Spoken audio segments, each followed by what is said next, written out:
கர்த்தருடைய பரிசுத்த நாமத்துக்கு மகிமை உண்டாவதாக. परमेश्वर के पवित्र नाम की महिमा हो। இந்த பரிசுத்த ஓய்வு நாளிலும் और इस पवित्र विश्राम दिन में அதிகால வேளையில இந்த நாளை தேவன் காண செய்த கிருபைக்காக நன்றி செலுத்துகிறேன். अति भोर के समय परमेश्वर ने इस दिन को हमें दिखाया, हम परमेश्वर का धन्यवाद करते हैं। ஆண்டவர் இம்மட்டும் நம்மளை காத்து வழிநடத்தின அந்த எல்லா தயவுக்காக நன்றி செலுத்துகிறேன். परमेश्वर अब तक हमें संभाला चलाया, उसके सारे अनुग्रह के लिए हम परमेश्वर का धन्यवाद करते हैं। ஆண்டவருடைய கிருபை நிமித்தமாய் இந்த நாளை காண்பதற்கும் நாம் இந்த நாளிலே தேவனுடைய வார்த்தையை கேட்பதற்கும் ஆண்டவர் கொடுத்த பெரிதான கிருபைக்காக நன்றி செலுத்துகிறேன். परमेश्वर के अनुग्रह के द्वारा आज के दिन को देखने के लिए और परमेश्वर के वचनों को सुनने के लिए आज का दिन परमेश्वर ने महान अनुग्रह हम पे किया, मैं परमेश्वर का धन्यवाद करता हूँ। நீங்கள் யூடியூப் மூலமாய் தொடர்ந்து தேவனுடைய வார்த்தையை கேட்டுக்கொண்டு வருகிறீர்கள். கர்த்தர் உங்களை நிச்சயமாய் ஆசீர்வதித்துக் கொண்டிருக்கிறார். अब लगातार YouTube के द्वारा परमेश्वर के संदेश को वचनों को सुन रहे हैं और परमेश्वर इसके प्रति आपको आशीर्वाद से भर देगा। சீக்கிரமாய் இந்த லாக்டவுன்லாம் முடிஞ்சு நாம் தேவனுடைய ஆலயத்துக்கு கடந்து சென்று கர்த்தரை நிச்சயமாய் நாம் துதிக்க போகிறோம். बहुत ही जल्दी लॉकडाउन दूर होकर परमेश्वर के भवन में हम सभी जन इकट्ठे होकर परमेश्वर की स्तुति और महिमा करने वाले हैं। நீங்கள் எல்லாம் ஜெபித்துக் கொண்டிருக்கிறீர்கள். தேவன் ஜெபத்தை கேட்டுக்கொண்டிருக்கிறார். और आप लगातार प्रार्थना भी कर रहे हैं और परमेश्वर आपकी प्रार्थनाओं को सुन भी रहा है। நம்மளுடைய சொந்த கண்களால் நாம் காண போகிறோம். और जरूर अपनी खुद की आंखों से नजरों से इन बातों को हम देखेंगे। இந்த வாரத்திலே இந்த பரிசுத்த ஓய்வு நாளிலே கர்த்தருடைய வார்த்தையை நாம் தியானிப்பதற்காக எடுத்த வேத பகுதி மத்தேயு புஸ்தகம் 5ஆம் அதிகாரம் 6ஆம் வசனத்தை நாம் தியானிக்க போகிறோம். और इस सप्ताह इस पवित्र विश्राम दिन में परमेश्वर के वचन को अध्ययन करने के लिए जो भाग लिया गया है वो है मत्ती रचित सुसमाचार, इसका 5वां अध्याय और 6वां वचन। நீதியின் மேல் பசிதாகம் உள்ளவர்கள் பாக்கியவான்கள், धन्य है वे जो धर्म के भूखे और प्यासे हैं, அவர்கள் திருப்தி அடைவார்கள். क्योंकि वे तृप्त किए जाएंगे। இந்த லாக்டவுன் நாட்களிலே யார் திருப்தி அடைவார்கள் என்பதை நாம் சிந்திக்க போகிறோம். और इस लॉकडाउन के दौरान कौन तृप्त किए जाएंगे, इस बात पर थोड़ा सा मनन करेंगे। பரிசுத்த வேதாகமத்திலே தேவன் நம் மத்திய 5:6 சொல்லுகிறார்கள், நீதியின் மேல் பசிதாகம் உள்ளவர்கள் பாக்கியவான்கள், அவர்கள் திருப்தி அடைவார்கள் என்று சொல்லுகிறார். परमेश्वर के पवित्र शास्त्र बाइबल में मत्ती की पुस्तक इसका 5वां अध्याय 6वां वचन में लिखा है, धन्य है वे जो धर्म के भूखे और प्यासे हैं, क्योंकि वे तृप्त किए जाएंगे। இந்த வார்த்தைக்காக நாம் கண்களை மூடி செபிப்போம். आइए इस वचन के लिए हम आंखों को बंद करते हुए प्रार्थना करेंगे। ஆவியானவர் நம்மோடு இடைப்பட வேண்டும். पवित्र आत्मा हमसे बातें करने पाए, தேவனுடைய ஆவியானவர் பேச வேண்டும். परमेश्वर का पवित्र आत्मा हमसे बात करने पाए। அடிமையை எடுத்து ஆண்டவருடைய வல்லமையினால் எடுத்து உபயோகப்படுத்தும்படியாக मुझ दास के द्वारा परमेश्वर मुझे लेकर पवित्र आत्मा के द्वारा उपयोग किए जाने के लिए என்னோடு சேர்ந்து இந்தி டிரான்ஸ்லேஷன் செய்கிற தேவதாசனையும் ஆண்டவர் எடுத்து உபயோகப்படுத்தும்படியாக मेरे साथ मिलकर हिंदी में बात करने वाले परमेश्वर के दास को भी परमेश्वर लेकर उपयोग करने के लिए தேவனுடைய வார்த்தை மட்டும் வெளிப்படத்தக்கதாக केवल परमेश्वर का वचन ही प्रकट होने के लिए நாம் கண்களை மூடி ஜெபிப்போம். आइए आंखों को बंद करते हुए प्रार्थना करें। கிருபையும் இரக்கமும் நிறைந்த எங்கள் அன்பின் தகப்பனே, अनुग्रह कृपा से भरे हुए हमारे प्रेमी परमेश्वर, இந்த பரிசுத்த ஓய்வு நாளை அதிகால வேளையிலே உமது முகத்தை தேடி நாங்கள் கடந்து வந்திருக்கிறோம் அப்பா. इस पवित्र विश्राम दिन में अति भोर के समय आपके चेहरे की ओर खोजते हुए हम आपकी उपस्थिति में आए हैं पिता। நீர் எங்களோடு பேசும்படியாக உமது பாதத்திலே நாங்கள் கடந்து வந்திருக்கிறோம். आप हमसे बात करने के लिए हे परमेश्वर आपके चरणों में हम आए हैं प्रभु। நீர் பேசுகிற தெய்வம், आप बात करने वाले परमेश्वर हो। ஜனங்களுக்கு ஏற்ற வார்த்தைகளை அடிமை மூலமாய் நீர் வெளிப்படுத்துவீராக. आपके लोगों को योग्य वचन प्रभु मुझ दास के द्वारा आप प्रकट कीजिए। அடிமை முற்றிலும் உமது பரிசுத்த ஆவியானவருடைய அக்கினியினால் மூடி நீர் வெளிப்படும்படியாய் ஜெபிக்கிறேன். प्रभु मैं आपका दास हूँ, मैं परमेश्वर आप मुझे पूर्णता से छिपाकर अपनी अग्नि के द्वारा वचन के द्वारा प्रकट होइए, मैं प्रार्थना करता हूँ। நாவை தொட்டு நீர் பரிசுத்தப்படுத்துவீராக.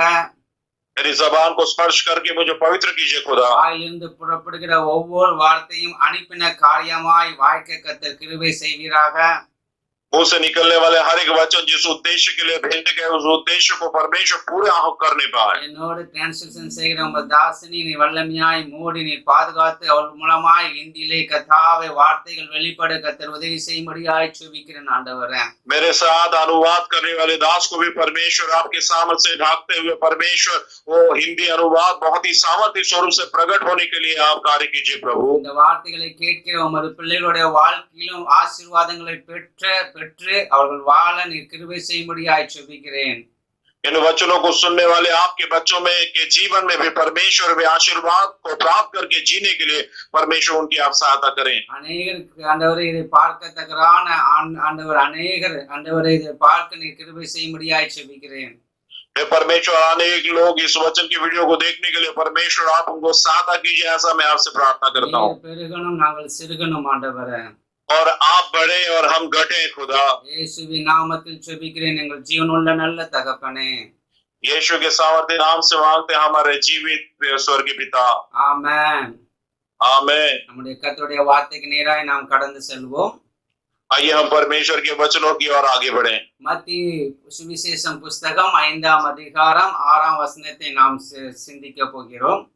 मत्ती रचित सुसमाचार इसका 5वां अध्याय और 6वें वचन में हम अध्ययन करने वाले हैं। நீதியின் மேல் பசிதாகம் உள்ளவர்கள் பாக்கியவான்கள்। धन्य है वे जो धर्म के भूखे और प्यासे हैं அவர்கள் திருப்தி அடைவார்கள்। क्योंकि वे तृप्त किए जाएंगे। இந்த லாக் டைம்ல நாம் பார்க்கும்போது ரோட்ல போற ஜனங்களை நாம் பார்க்கும் பொழுது इस लॉकडाउन के दौरान जब रोड पे जाते हुए लोगों को जब हम देखते हैं ஜனங்கள் அவர்களுக்கு உதவி செய்வதற்கு தண்ணீர் சாப்பாடு எது கொடுத்தாலும் அவர்கள் வாங்குற அந்த சூழ்நிலையை பார்க்கும் பொழுது நம்மளுடைய கண்களிலே கண்ணீர் வந்துடும்।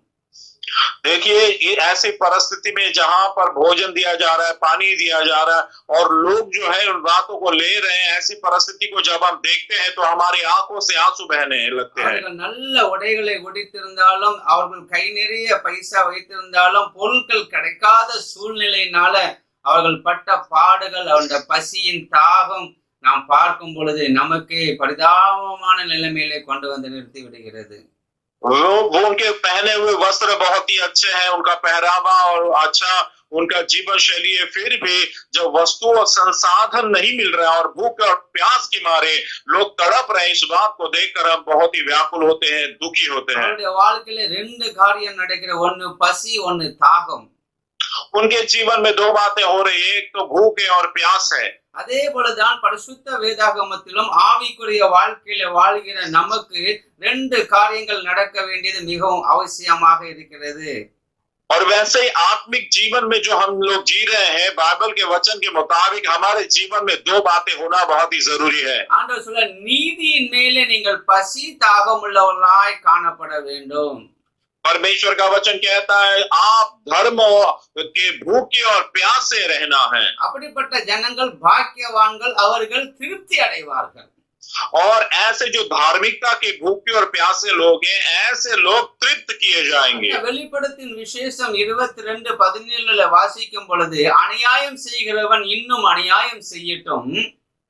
और प्रकाशित वाक्य इसका 22वां अध्याय का 11वां वचन जब हम पढ़ते हैं उसमें लिखा है जो अन्याय करता है वो और भी अन्याय करता रहे। அசுத்தமாய் இருக்கிறவன் இன்னும் அசுத்தமாய் இருக்கட்டும்। और जो मलिन है ये वह मलिन बना रहे।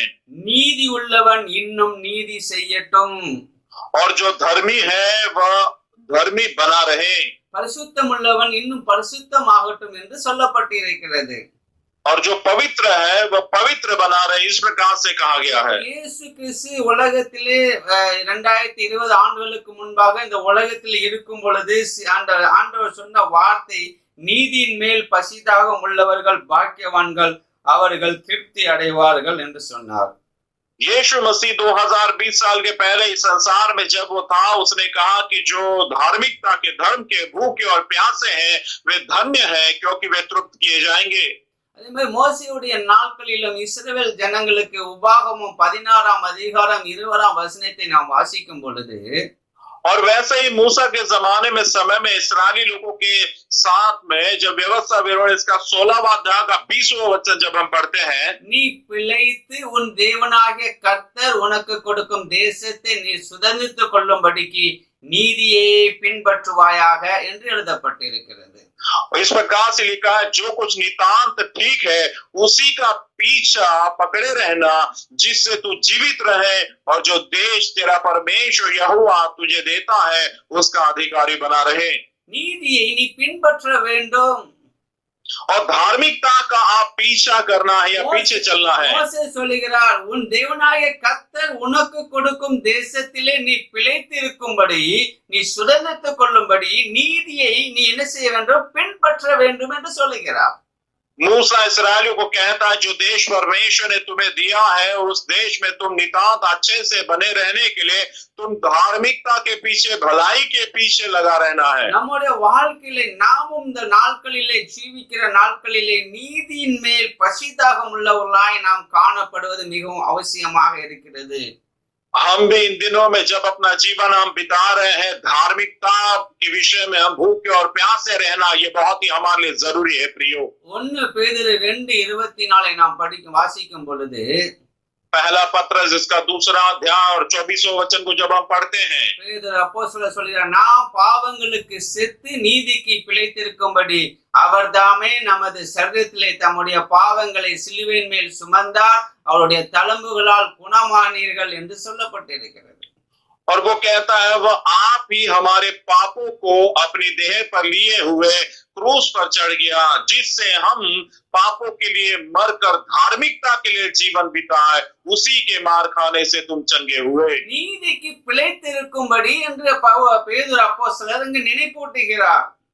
धार्मिकता के लिए जीवन बिताने जीना है, इस प्रकार से पत्रस यहाँ पर जो है वो प्रेरणा देता है, प्रोत्साहन देता है। இயேசு இந்த உலகத்தில் இருக்கும்போது அவருக்கு ஒரு நீதியான காரியம் அவர் நடப்பித்துக் கொண்டிருந்தார். यीशु मसीह जब इस संसार में था, वो भी धार्मिकता के कार्य वो इस पृथ्वी पर किया करता था। அவர் கிறிஸ்துவும் நம்மை தேவனிடத்தில் சேர்க்கும்படி அப்படி என்று எழுதப்பட்டு இருக்கிறது. 1 பேதுரு मसीह भी और मसीह भी पहला पत्रस 3:8 में लिखा है कि मसीह भी हमारे पिता के साथ मेल कराने के लिए उसने इस प्रकार से धार्मिकता ने उसने लिया। தேவனிடத்தில் ஜனங்களை, பாவத்தில் உள்ள ஜனங்களை ரட்சித்து அவர்களை தேவனிடத்தில் பிதாவிடத்தில் சேர்க்கும்படியான நீதியை அவர் இந்த உலகத்திலே செய்து கொண்டிருந்தார். और इस संसार में जो लोग पापी हैं उनके प्रति परमेश्वर की और यीशु मसीह धार्मिकता के कार्य वो किया, ताकि ये लोग पिता के पास पहुंच सके या उसके साथ जुड़ सके। யோவான் 4:34 நாம் வாசிக்கும் போது, நான் என்னை அனுப்பினருடைய சித்தத்தின்படி செய்து அவருடைய கிரியை முடிப்பதே என்னுடைய போஜனமாய் இருக்கிறது என்று சொல்லுகிறார். और यूहन्ना इसका 4 अध्याय 34वें वचन में इस प्रकार से वो कहता है कि यीशु ने उनसे कहा, मेरा भोजन यह है कि अपने भेजने वाले की इच्छा के अनुसार चलूं और उसका काम पूरा करूं।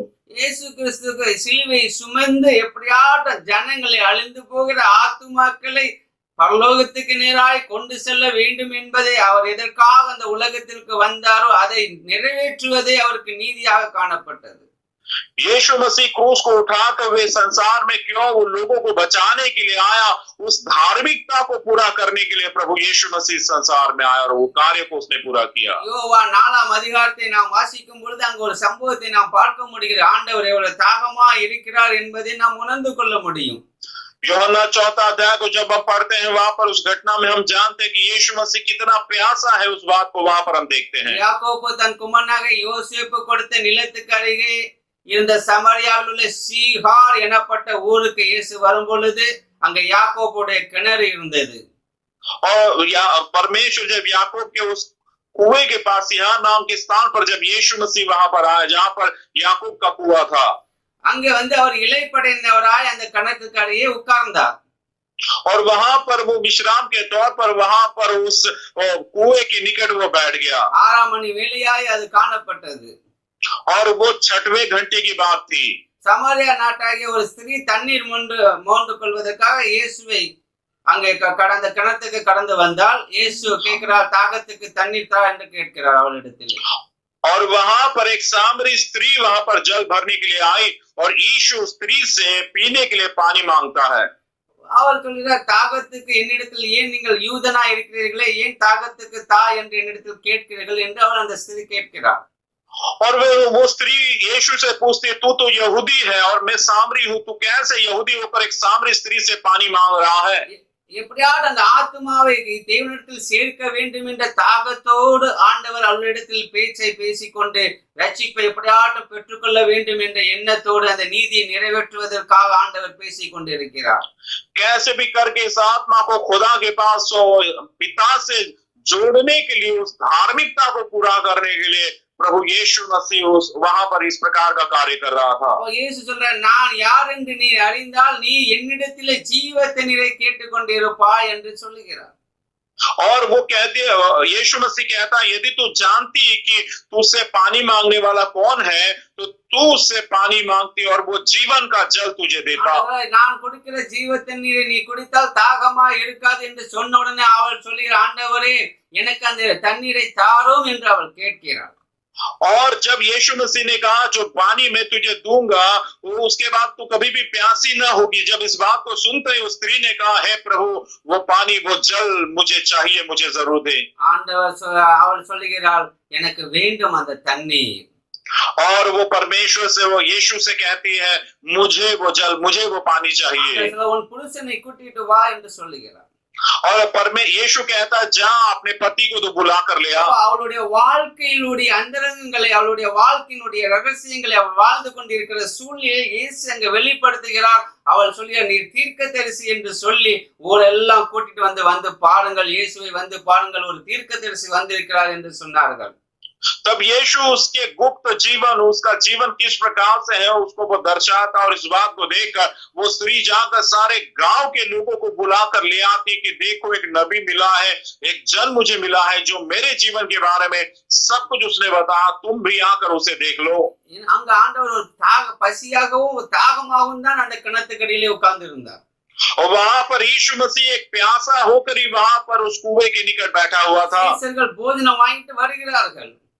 और चेले भोजन खरीद कर ले आते हैं. இயேசு ஸ்திரியோட பேசிட்டு இருக்கும்போது யாரும் அவருக்கு எதிர்ப்பு ஒண்ணு தெரிவிக்கல. और यीशु मसीह जब उस स्त्री से बात कर रहा था तब किसी ने भी उसमें खलल पैदा नहीं की. அவர்கள் சொல்ற, ஆண்டவரே நீங்க பசியாக இருந்தீர்களே, தாகமா இருந்தீர்களே, இந்த போஜனம் வாங்கிட்டு வந்திருக்கிறேன், இதை சாப்பிடுங்கள் என்று சொல்லும்போது ஆண்டவர் சொல்கிறார், நான் என்னுடைய போஜனம் என்னை அனுப்பினுடைய சித்தத்தின்படி செய்து அவருடைய கிரியை முடிப்பதே என்னுடைய போஜனமா இருக்கிறது என்று அவர் சொல்லுகிறார். और चेलों ने जब कहा कि हे परमेश्वर, हे प्रभु, आप भूखे हो, प्यासे हो और लो ये भोजन हम ले आए, खाओ. तब यीशु मसीह ने कहा, मेरा भोजन यह है कि अपने भेजने वाले की इच्छा के अनुसार चलो और उसका काम पूरा करूं. நம்முடைய வாழ்க்கை ஆண்டவர் எதற்காக ரட்சித்தாரோ, எதற்காக வேறு பிடித்தாரோ, எதற்காக நம்ம இந்த உலகத்திலே வைத்திருக்கிறார், அதை உணர்ந்து அதற்காக நாம் வாழும் பொழுது அதே நமக்கு நீதியாக காணப்படுகிறது. हमारा जीवन परमेश्वर ने क्यों संसार में रखा, क्यों हमको जीवित रखा, कौन से कार्य को करना है, इस बात को जब हम करते हैं तो परमेश्वर की धार्मिकता को हम पूरा करते हैं. இயேசு எதற்காக உலகத்தில் வந்தார், அதை நிறைவேற்றுவதற்கு அவர் தாகமுள்ளவராய் பசியுள்ளவராய் காணப்பட்டார். और यीशु मसीह जिस कार्य के लिए संसार में भेजा गया, उस काम के लिए यीशु मसीह प्यास और भूखा इस प्रकार से அவர் சொல்கிறார் மத்திய 5:6 நீதியின் மேல் பசி தாகமுள்ளவர்கள் பாக்கியவான்கள், அவர்கள் திருப்தி அடைவார்கள். और इसलिए मत्ती के 5:6 में वो कहता है, जो धार्मिकता के भूखे और प्यासे हैं वे धन्य है क्योंकि वे तृप्त किए जाएंगे. பரிசுத்த வேதாகமத்தை நாம் ஆராய்ந்து பார்க்கும் பொழுது ஒவ்வொரு தனிப்பட்ட நபருக்கு தனித்தனி நீதியை ஆண்டவர் விளங்க பண்ணியிருந்தார். बाइबल के वचन को गौर करेंगे और ध्यान से देखेंगे तो अलग अलग व्यक्ति पर अलग अलग प्रकार की धार्मिकता को परमेश्वर ने प्रकट किया है. ஒவ்வொருவருக்கும் ஆண்டவர் ஒவ்வொரு காரியத்தை நீதியாக எண்ணினார். और हर एक जन को हर एक अलग बातें परमेश्वर ने धार्मिकताओं गिनी है. நாம் முதலாவது ஆபிரகாமை நாம் பார்க்கும் பொழுது கலாத்தியர் புத்தகம் 3ஆம் அதிகாரம் 6ஆம் வசனத்தை நாம் வாசிக்கும் பொழுது, அப்படியே ஆபிரகாம் தேவனை விசுவாசித்தான், அது அவனுக்கு நீதியாக எண்ணப்பட்டது. अब्राहम के विषय में यदि देखा जाए तो गलती की पुस्तक इसका 3रा अध्याय और 6वें वचन में प्रभु का वचन कहता है, अब्राहम ने तो परमेश्वर पर विश्वास किया और यह उसके लिए धार्मिकता गिनी गई. अब आब्राहम को கர்த்தரை விசுவாசிப்பதே நீதியாக எண்ணப்பட்டது. और अब्राहम ने परमेश्वर पर विश्वास किया और वो विश्वास किया जाना ही उसके लिए धार्मिकता गिनी गई. நீதியின் மேல் பசிதாகம் உள்ளவர்கள் பாக்கியவான்கள், அவர்கள் என்ன செய்வார்கள்? திருப்தி அடைவார்கள் என்று சொன்னார். और इसलिए यीशु ने कहा कि जो धर्म के धार्मिकता के भूखे और प्यासे हैं वे धन्य हैं, क्योंकि वे तृप्त किए அப்ப जाएंगे। என்ன பசி இருக்க வேண்டும், என்ன தாகம் இருக்க வேண்டும்? கர்த்தரை விசுவாசிப்பதே நமக்கு பசியாகவும் தாகமாகவும் காணும் பொழுது நாம் பாக்கியவான்களாய் காணப்படுகிறோம். அதனால் நாம் திருப்தி அடைகிறோம். तो हमको कौन सी भूख होनी चाहिए, कौन सी प्यास होनी चाहिए? परमेश्वर की धार्मिकता को पूरा करने की ही प्यास और भूख होनी चाहिए। अगर ऐसा है तो हम जरूर तृप्त किए जाएंगे। கர்த்தரை விசுவாசிப்பதே நீதியாக நமக்கு கொடுக்கப்பட்டிருக்கிறது. परमेश्वर पर विश्वास करना यही उसके लिए धार्मिकता गिनी गई। அந்த प्रियो, விசுவாசம் நமக்கு ஒரு பசி தாகமாய் காணப்பட வேண்டும். और ये विश्वास का ही हमारे लिए भूख और प्यास हमें इस प्रकार की होनी चाहिए। காணும் பொழுது நாம் பாக்கியவான்களாய் காணப்படுகிறோம். अगर यदि हम ऐसा रहेंगे तो हम धन्य होंगे, आशीर्वादित हम நாம் देखे திருப்தி जाएंगे அடைய முடியும். और हम तृप्त किए யார் जाएंगे। திருப்தி அடைவார்கள்? कौन तृप्त किए जाएंगे? இயேசுவை விசுவாசிப்பவர்கள் திருப்தி அடைவார்கள். जो लोग यीशु मसीह पर विश्वास करते हैं लोग तृप्त किए जाएंगे। கலாத்தியர் 3:6 சொல்லுகிறார், ஆபிரகாம் தேவனை விசுவாசித்தான், அது அவனுக்கு நீதியாக எண்ணப்பட்டது. गलती 3:6 में लिखा है, अब्राहम ने परमेश्वर पर विश्वास किया और ऐसा उसका किया जाना धार्मिकता गिनी गई उसके लेखे में। யாக்கோபு 2:23 நாம் வாசிக்கும் பொழுது அவரும் அப்படிதான் சொல்லி, யாக்கோபும் சொல்லுகிறார், ஆபிரகாம் தேவனை விசுவாசித்தான், அது அவனுக்கு நீதியாக எண்ணப்பட்டது என்கிற வேத வாக்கியம் நிறைவேறிற்று, அவன் தேவனுடைய சிநேகிதன் எண்ணப்பட்டான் என்று சொல்லுகிறார் யாக்கோபு. याकूब भी इसी प्रकार से वो कहता है, याकूब इसका 2 अध्याय 23वां वचन में लिखा है कि परमेश्वर या अब्राहम ने परमेश्वर का विश्वास किया और यह उसके लिए धार्मिकता धर्म गिना गया और वह परमेश्वर का मित्र कहलाया गया। ஆதியாகமம் 15:16 அதிகாரத்தில் 6ஆம் வசனத்தை நாம் வாசித்தோமானால், அவன் கர்த்தரை விசுவாசித்தான், அதை அவர் அவனுக்கு நீதியாக எண்ணினார் என்று வேதம் சொல்லுகிறது. उत्पत्ति इसका 15वां अध्याय और 6वां वचन यदि पढ़े तो प्रभु का वचन कहता है कि उसने परमेश्वर पर विश्वास किया और उसका विश्वास किया जाना ही पर उसके लेखे में धर्म गिना गया या धार्मिकता गिनी गई। ஏன்னா அவனுடைய தகப்பனார் தேராகு, அவன் क्योंकि उसका पिता तेरह था அவன் தேவனை அறியாதவனாய் இருந்தவன். और वो परमेश्वर को न जानने वाला ऐसा जन था। ஆபிரகாமும் தேவனை அறியாதவன் தான். अब्राहम भी परमेश्वर को नहीं जानता था। இவர்கள் எல்லாம் இயேசுவை அறியாதவர்கள், தேவனை அறியாதவர்கள் இருந்த பொழுது ஆபிரகாமோடு தேவன் 12ஆம் அதிகாரத்திலே பேசும் பொழுது ஆபிரகாம் அந்த வார்த்தைக்கு கீழ்ப்படிந்து விசுவாசித்து அவன் கடந்து சென்றவனாய் காணப்பட்டான், அது அவனுக்கு நீதியாக எண்ணப்பட்டது. और ये लोग परमेश्वर को न जानने वाले थे, लेकिन परमेश्वर ने जब इनसे मुलाकात की और परमेश्वर ने जब अपने वचन को इन पर अवगत किया, परमेश्वर ने उससे बात की, तो अब्राहम ने विश्वास किया और परमेश्वर ने जो कहा उसके मुताबिक किया और विश्वास किया जाना अब्राहम के लेखे में धार्मिकता गिनी गई। நீதியின் மேல் பசிதாகம் உள்ளவர்கள், जो लोग धार्मिकता पर भूखे और प्यासे हैं, இயேசு மேல அவ்வளவு தாகமாய் பசியோடு தாகமாய் அவன் விசுவாசித்தபடியினாலே அவன் அந்த வார்த்தைக்கு கீழ்ப்படிந்து அவன் கடந்து சென்றான், அவன் திருப்பி यीशु पर इतना विश्वास उसका था, यीशु पर विश्वास और इतनी भूख और प्यास से वो भरा था कि परमेश्वर को उसने पूरा किया और ये बात उसके लेखे में धार्मिकता गिनी गई, वो तृप्त किया गया। நான் சிறு வயது முதல் 1995ஆம் ஆண்டு முதல் நான் இயேசுவை அறியாதவனாய் தான் வாழ்ந்து வந்தேன். और मैं 1995 से मैं यीशु मसीह को नहीं जानता था। उसके पहले बचपन से लेकर 1995 तक मैं यीशु मसीह को नहीं जानता था। நான் கிறிஸ்டியன் ஸ்கூல்ல படித்திருக்கிறேன். मैं मसीह स्कूल में मेरी पढ़ाई हुई है, நான் இயேசுவை ஏற்றுக்கொள்ளாதவன். लेकिन मैं यीशु मसीह को मैंने ग्रहण नहीं किया था இயேசுவை விரோதித்தவன். और यीशु का मैंने विरोध किया। இயேசுவை என்று சொல்வதை என் வாயினால் அறிக்கை செய்யாதவன். यीशु ये नाम भी अपने मुंह से मैं नहीं बोलता था, इस प्रकार से मैं था। அப்படி கடினமான வைராக்கியம் உள்ளவனாய் தான் நான் வாழ்ந்து கொண்டிருந்தேன். ऐसे बहुत ही कठिन में कट्टरपंथी ऐसा में था। 1995 ஆகஸ்ட் மாதத்திலே நான் இயேசுவை அறிய ஆரம்பித்தேன். और लेकिन 1995 में मैंने यीशु मसीह को मैंने जाना। நான் அப்ப விசுவாசித்து ஆண்டவரை ஏற்றுக்கொண்டேன். और तब मैंने विश्वास कर यीशु मसीह को ग्रहण किया। எப்படி ஆபிரகாமோடு ஆண்டவர் பேசினது போல என்னோடு ஆண்டவர் வாக்குத்தத்தமாய் நான் ஜெபிக்கும் பொழுது ஆண்டவர் பேசினார். जिस प्रकार से अब्राहम से परमेश्वर ने बातें की, उसी प्रकार से जब मैंने प्रार्थना की तो परमेश्वर ने वायदे के द्वारा मुझसे बातें की। நான் டாக்குலிலே எங்க மாமா வீட்டிலே நான் வசித்துக் கொண்டு வந்தேன். मैं ठाकुरली में मेरे मामा के घर पे मैं रहा करता था। நான் மாடியில போய் நான் செபிப்பது உண்டு. ஏன்னா எங்க வீட்டில இருந்து செபிக்க முடியாத சூழ்நிலை. क्योंकि मेरे घर पर रहते मैं प्रार्थना नहीं कर पाता था, ऊपर की माड़ी पर जाकर मैं प्रार्थना किया करता था। சாயங்காலம் வேலையிட்டு வந்த பிறகு மாடிக்கு போக, மாடியில இருந்து 2 மணி நேரம் ஜெபித்துட்டு நான் கீழே இறங்குது உண்டு. और मैं काम पर जाता था, काम पर लौट कर आने के बाद ऊपर की माड़ी पर 2 घंटे भर प्रार्थना करके मैं नीचे उतरता। ஆண்டவர் எனக்கு ஒரு வார்த்தையோடு பேசினார். तब परमेश्वर ने एक वचन के द्वारा मुझसे बातें की। ரோமர் 10:11 ஆண்டவர் அப்பொழுது எனக்கு அந்த வார்த்தை எங்க இருக்குன்னு தெரியாது. ஆண்டவர் சொன்னார், என்னை விசுவாசி, நீ வெட்கப்பட்டு போக மாட்டாய் என்று ஆண்டவர் பேசினார் என்னோட. रोमियो 10वां अध्याय का 11वां वचन, तब वो वचन कहाँ है मुझे पता नहीं था, लेकिन उसमें लिखा कि जो तू यदि तू मुझ पर विश्वास करेगा तो तू लज्जित नहीं होगा। அவரை விசுவாசிக்கிறவன் எவனோ அவன் ஒருபோதும் வெட்கப்பட்டு போவதில்லை என்று வேதம் கூறுகிறது என்று எழுதப்பட்டிருக்கிறது அந்த வார்த்தையில்। और वचन में इस प्रकार से लिखा कि जो कोई उस पर विश्वास करता हो कभी भी लज्जित नहीं होगा, इस प्रकार से लिखा गया है। நான் விசுவாசித்தேன் और मैंने विश्वास किया। வாழ்க்கையில் अनेक பாடுகள் கடந்து வந்தது। जीवन में अनेक कठिनाई और समस्याएं आई। இதுவரைக்கும் யாரும் என்னை வெட்கப்படுத்தாத அளவுக்கு ஆண்டவர் நடத்தி கொண்டு வருகிறார்। अब तक कोई भी मुझे शर्मिंदा नहीं कर पाया, इस प्रकार से परमेश्वर अद्भुत रीति से मुझे चलाया है। ஆண்டவர் மேல் நான் விசுவாசித்தபடியினாலே, परमेश्वर पर मैंने विश्वास किया, इसके वजह से இதுவரைக்கும் ஆண்டவருக்காக வாழ்வதற்கு என்னை அர்ப்பணித்து நான் ஆண்டவருக்காக வாழ்ந்து கொண்டிருக்கிறதுக்கு தேவன் எனக்கு கிருபை செய்தார்। परमेश्वर के लिए ही जीऊंगा, इस प्रकार से समर्पण करते हुए जब सौंपा तो उसके लिए जीवन बिताने के लिए परमेश्वर ने मुझे अब तक संभाला, अनुग्रह किया है। ஆபிரகாமும் அப்படிதான் செய்தார்। ஆபிரகாம் கர்த்தரை விசுவாசித்தது அவனுக்கு நீதியாக எண்ணப்பட்டது என்று வேதம் சொல்லுகிறது।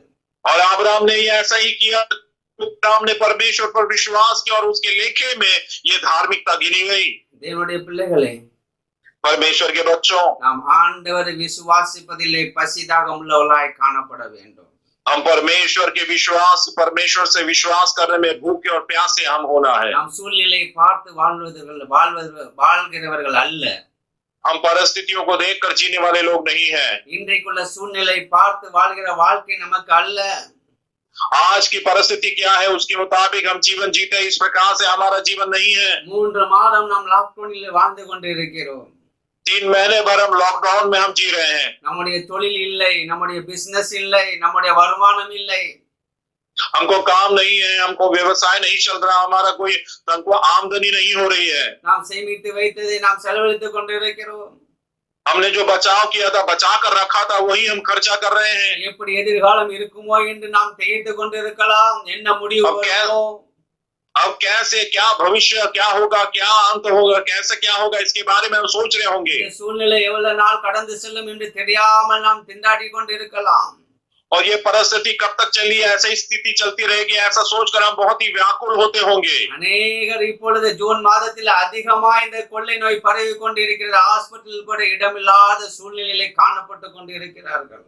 इस जून महीने में अधिकता से रोग फैला है, हॉस्पिटल में भी जगह नहीं है, इस प्रकार से लोग बहुत ही तड़प रहे, दुख उठा रहे हैं। ஆண்டவர் இன்றைக்கு நம்மோடு பேசிக் கொண்டிருக்கிறார்। நீதியின் மேல் பசிதாகம் உள்ளவர்கள் பாக்கியவான்கள், அவர்கள் திருப்தி அடைவார்கள்।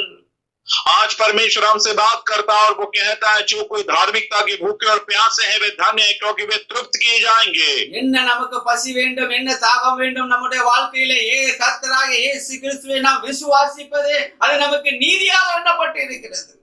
और कौन सी भूख हमारे जीवन में होना है, कौन सी प्यास हमारे जीवन में होना है, यीशु मसीह को जानना और उसकी धार्मिकता को जानना, पूरा करना, यही हमारे जीवन में होना और इसके द्वारा हम तृप्त किए जाएंगे। विश्वासத்தை வைக்க வேண்டும் और परमेश्वर पर हम विश्वास करना चाहिए। இயேசு நமக்காக சிலுவையிலே மரித்து 3ஆம் நாள் உயிரோடு கூட எழுந்தவர், இன்றைக்கும் உயிரோடு கூட இருக்கிறார்। நமக்காக ஜீவனையே கொடுத்தவர், நம்மளை பாதுகாப்பார், நம்மளை போஷிப்பார், நம்மளை நடத்துவார், நம்மளுக்கு எல்லா தேவைகளையும் சந்திப்பார் என்ற உணர்வு, என்ற விசுவாசம் நம்முடைய வாழ்க்கையிலே பரிபூர்ணமாய் காணப்பட வேண்டும்।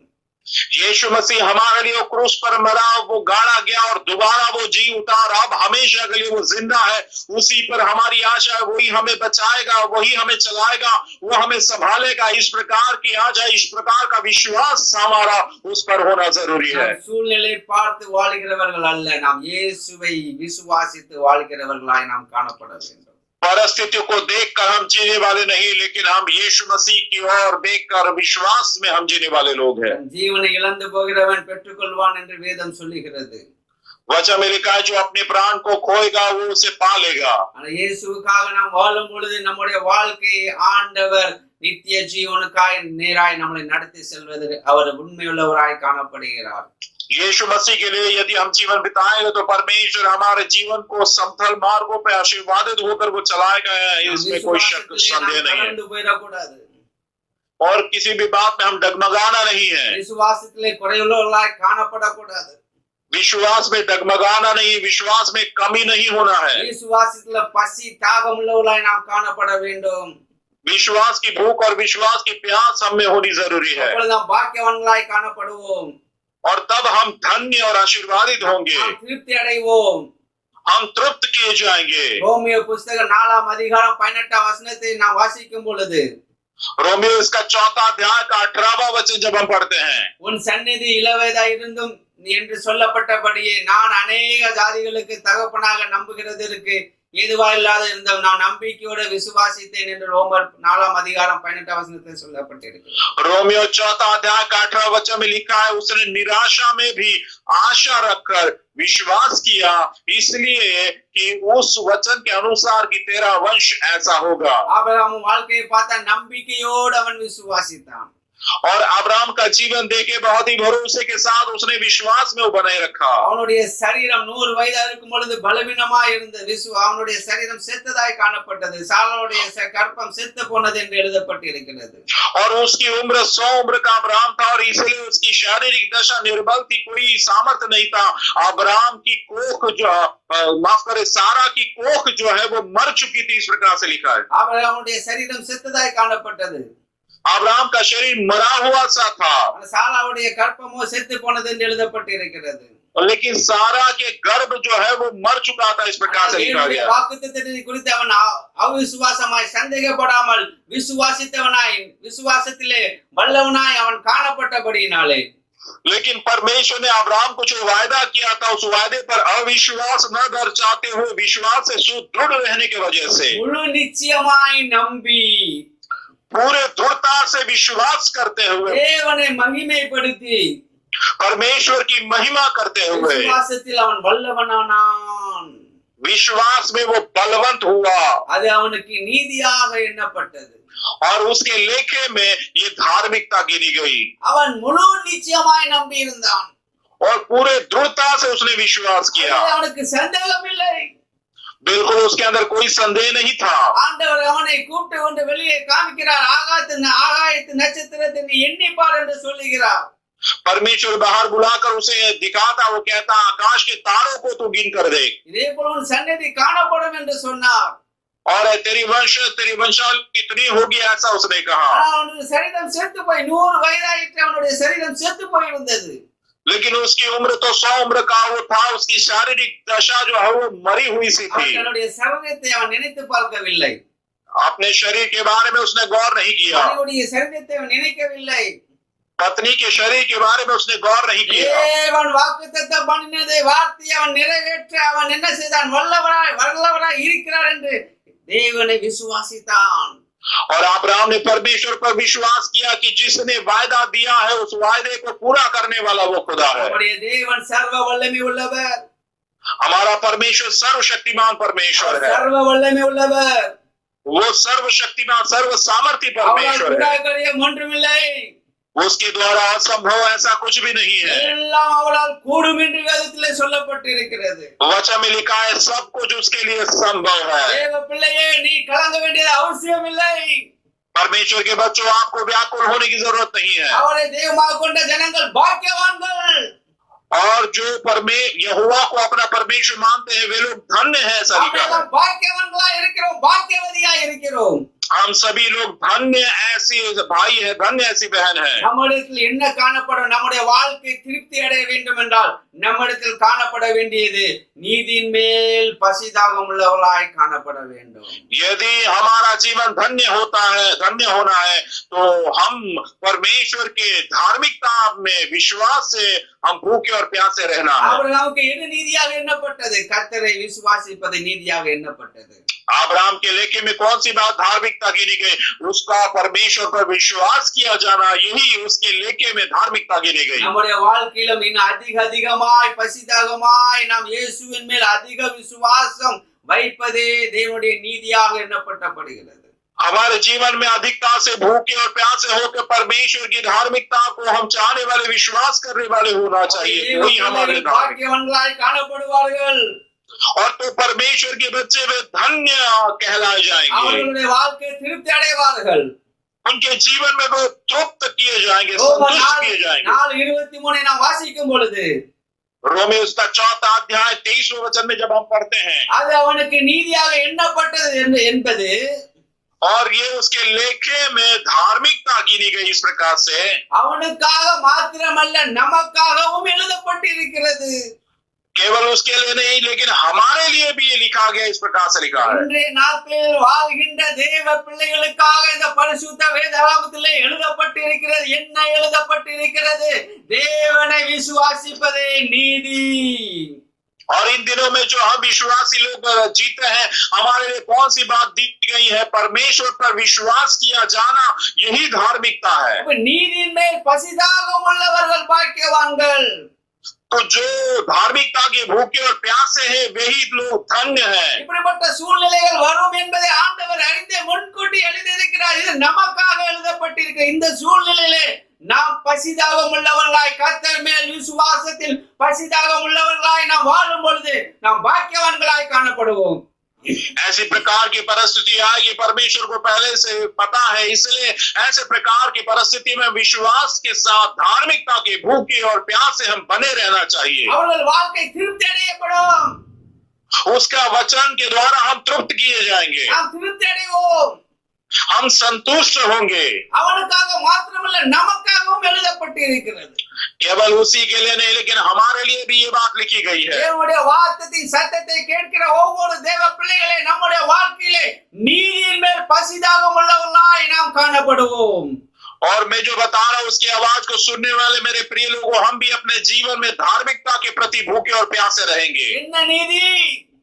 कौन सी धार्मिकता? கர்த்தர் மேல் விசுவாசிப்பது, परमेश्वर पर विश्वास करना, இயேசு மேல் விசுவாசிப்பது, இயேசுவை விசுவாசிப்பது, यीशु पर विश्वास करना, அதுதான் நமக்கு நீதியாக எண்ணப்படுகிறது। और यही हमारे लिए धार्मिकता गिनी जाती है। இயேசுவை விசுவாசிப்பதற்கு நமக்கு ஒரு தாகம், நமக்கு ஒரு பசி காணப்பட வேண்டும்। यीशु पर विश्वास किए जाने के प्रति हमारे अंदर एक भूख, एक प्यास दिखाई देनी जरूरी है, அப்பொழுது நாம் திருப்தி அடைவோம்। और तब हम तृप्त किए जाएंगे। ஆமென், அல்லேலூயா। हालेलुया। கர்த்தரை விசுவாசிப்பது நீதியாக எண்ணப்பட்டது। परमेश्वर पर विश्वास किया जाना धार्मिकता गिनी गई। முதலாவது கர்த்தரை விசுவாசிப்பது நீதியாக எண்ணப்பட்டது। सबसे पहले परमेश्वर पर विश्वास किया जाना ये धार्मिकता गिनी गई। இரண்டாவதாக எது நீதியாக எண்ணப்பட்டிருக்கிறது? दूसरी बात, कौन सी बात धार्मिकता गिनी गई? தேவனுடைய கட்டளையின்படி செய்வதே நீதியாக எண்ணப்பட்டிருக்கிறது। परमेश्वर की व्यवस्था के मुताबिक करने वाले जो करते हैं वो धार्मिकता गिनी गई। உபாகமம் புத்தகம் 6ஆம் அதிகாரம் 25ஆம் வசனத்தை நாம் வாசிப்போம்। और व्यवस्था विवरण इसका 6वां अध्याय का 25वां वचन हम पढ़ेंगे। நம்முடைய தேவனாகிய கர்த்தர் தமக்கு கட்டளையின்படியே நாம் அவர் சமூகத்தில்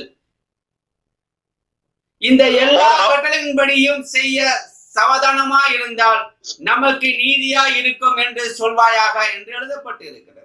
और इस प्रकार से लिखा है व्यवस्था विवरण इसका 6वां अध्याय का 25वें वचन में, और यदि हम अपने परमेश्वर यहोवा की दृष्टि में उसकी आज्ञा के अनुसार इन सारे नियमों को मानने में चौकसी करें तो वह हमारे लिए धर्म ठहरेगा, நமக்கு நீதியா இருக்கும், और हमारे लिए ये बात धार्मिकता ठहरेगी। நாம் நீதியின் மேல் பசிதாகம் உள்ளவர்கள் பாக்கியவான்கள் என்ற வேத வசனத்தை நாம் தியானித்துக் கொண்டிருக்கிறோம்।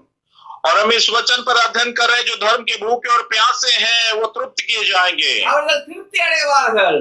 वे लोग तृप्त किए जाएंगे। எது நீதியாக காணப்படுகிறது? कौन सी बात धार्मिकता गिनी गई? கர்த்தர் நமக்கு கொடுத்த கட்டளையின்படியே நாம் செய்வதற்கு கவனம் எப்படி இருக்கணும்? சர்வதமா இருக்க வேண்டும்।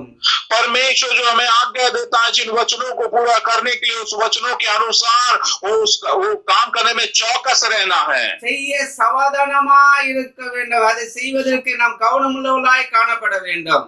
वचन के मुताबिक कार्य करने के लिए हम बहुत ही चौकन्ने रहना है, चौकस रहना है। ஏதோ தேவனுடைய பிரசங்கத்தை கேட்டு ஏதோ கேட்டோம் சென்றோம் என்று இல்லாமல் அந்த வார்த்தையின்படி செய்வதற்கு நம்முடைய வாழ்க்கை அர்ப்பணிக்கிறவர்கள், அப்படி உள்ள பசி, அப்படிப்பட்ட தாகம் உள்ளவர்களாய் நாம் காணப்பட வேண்டும்.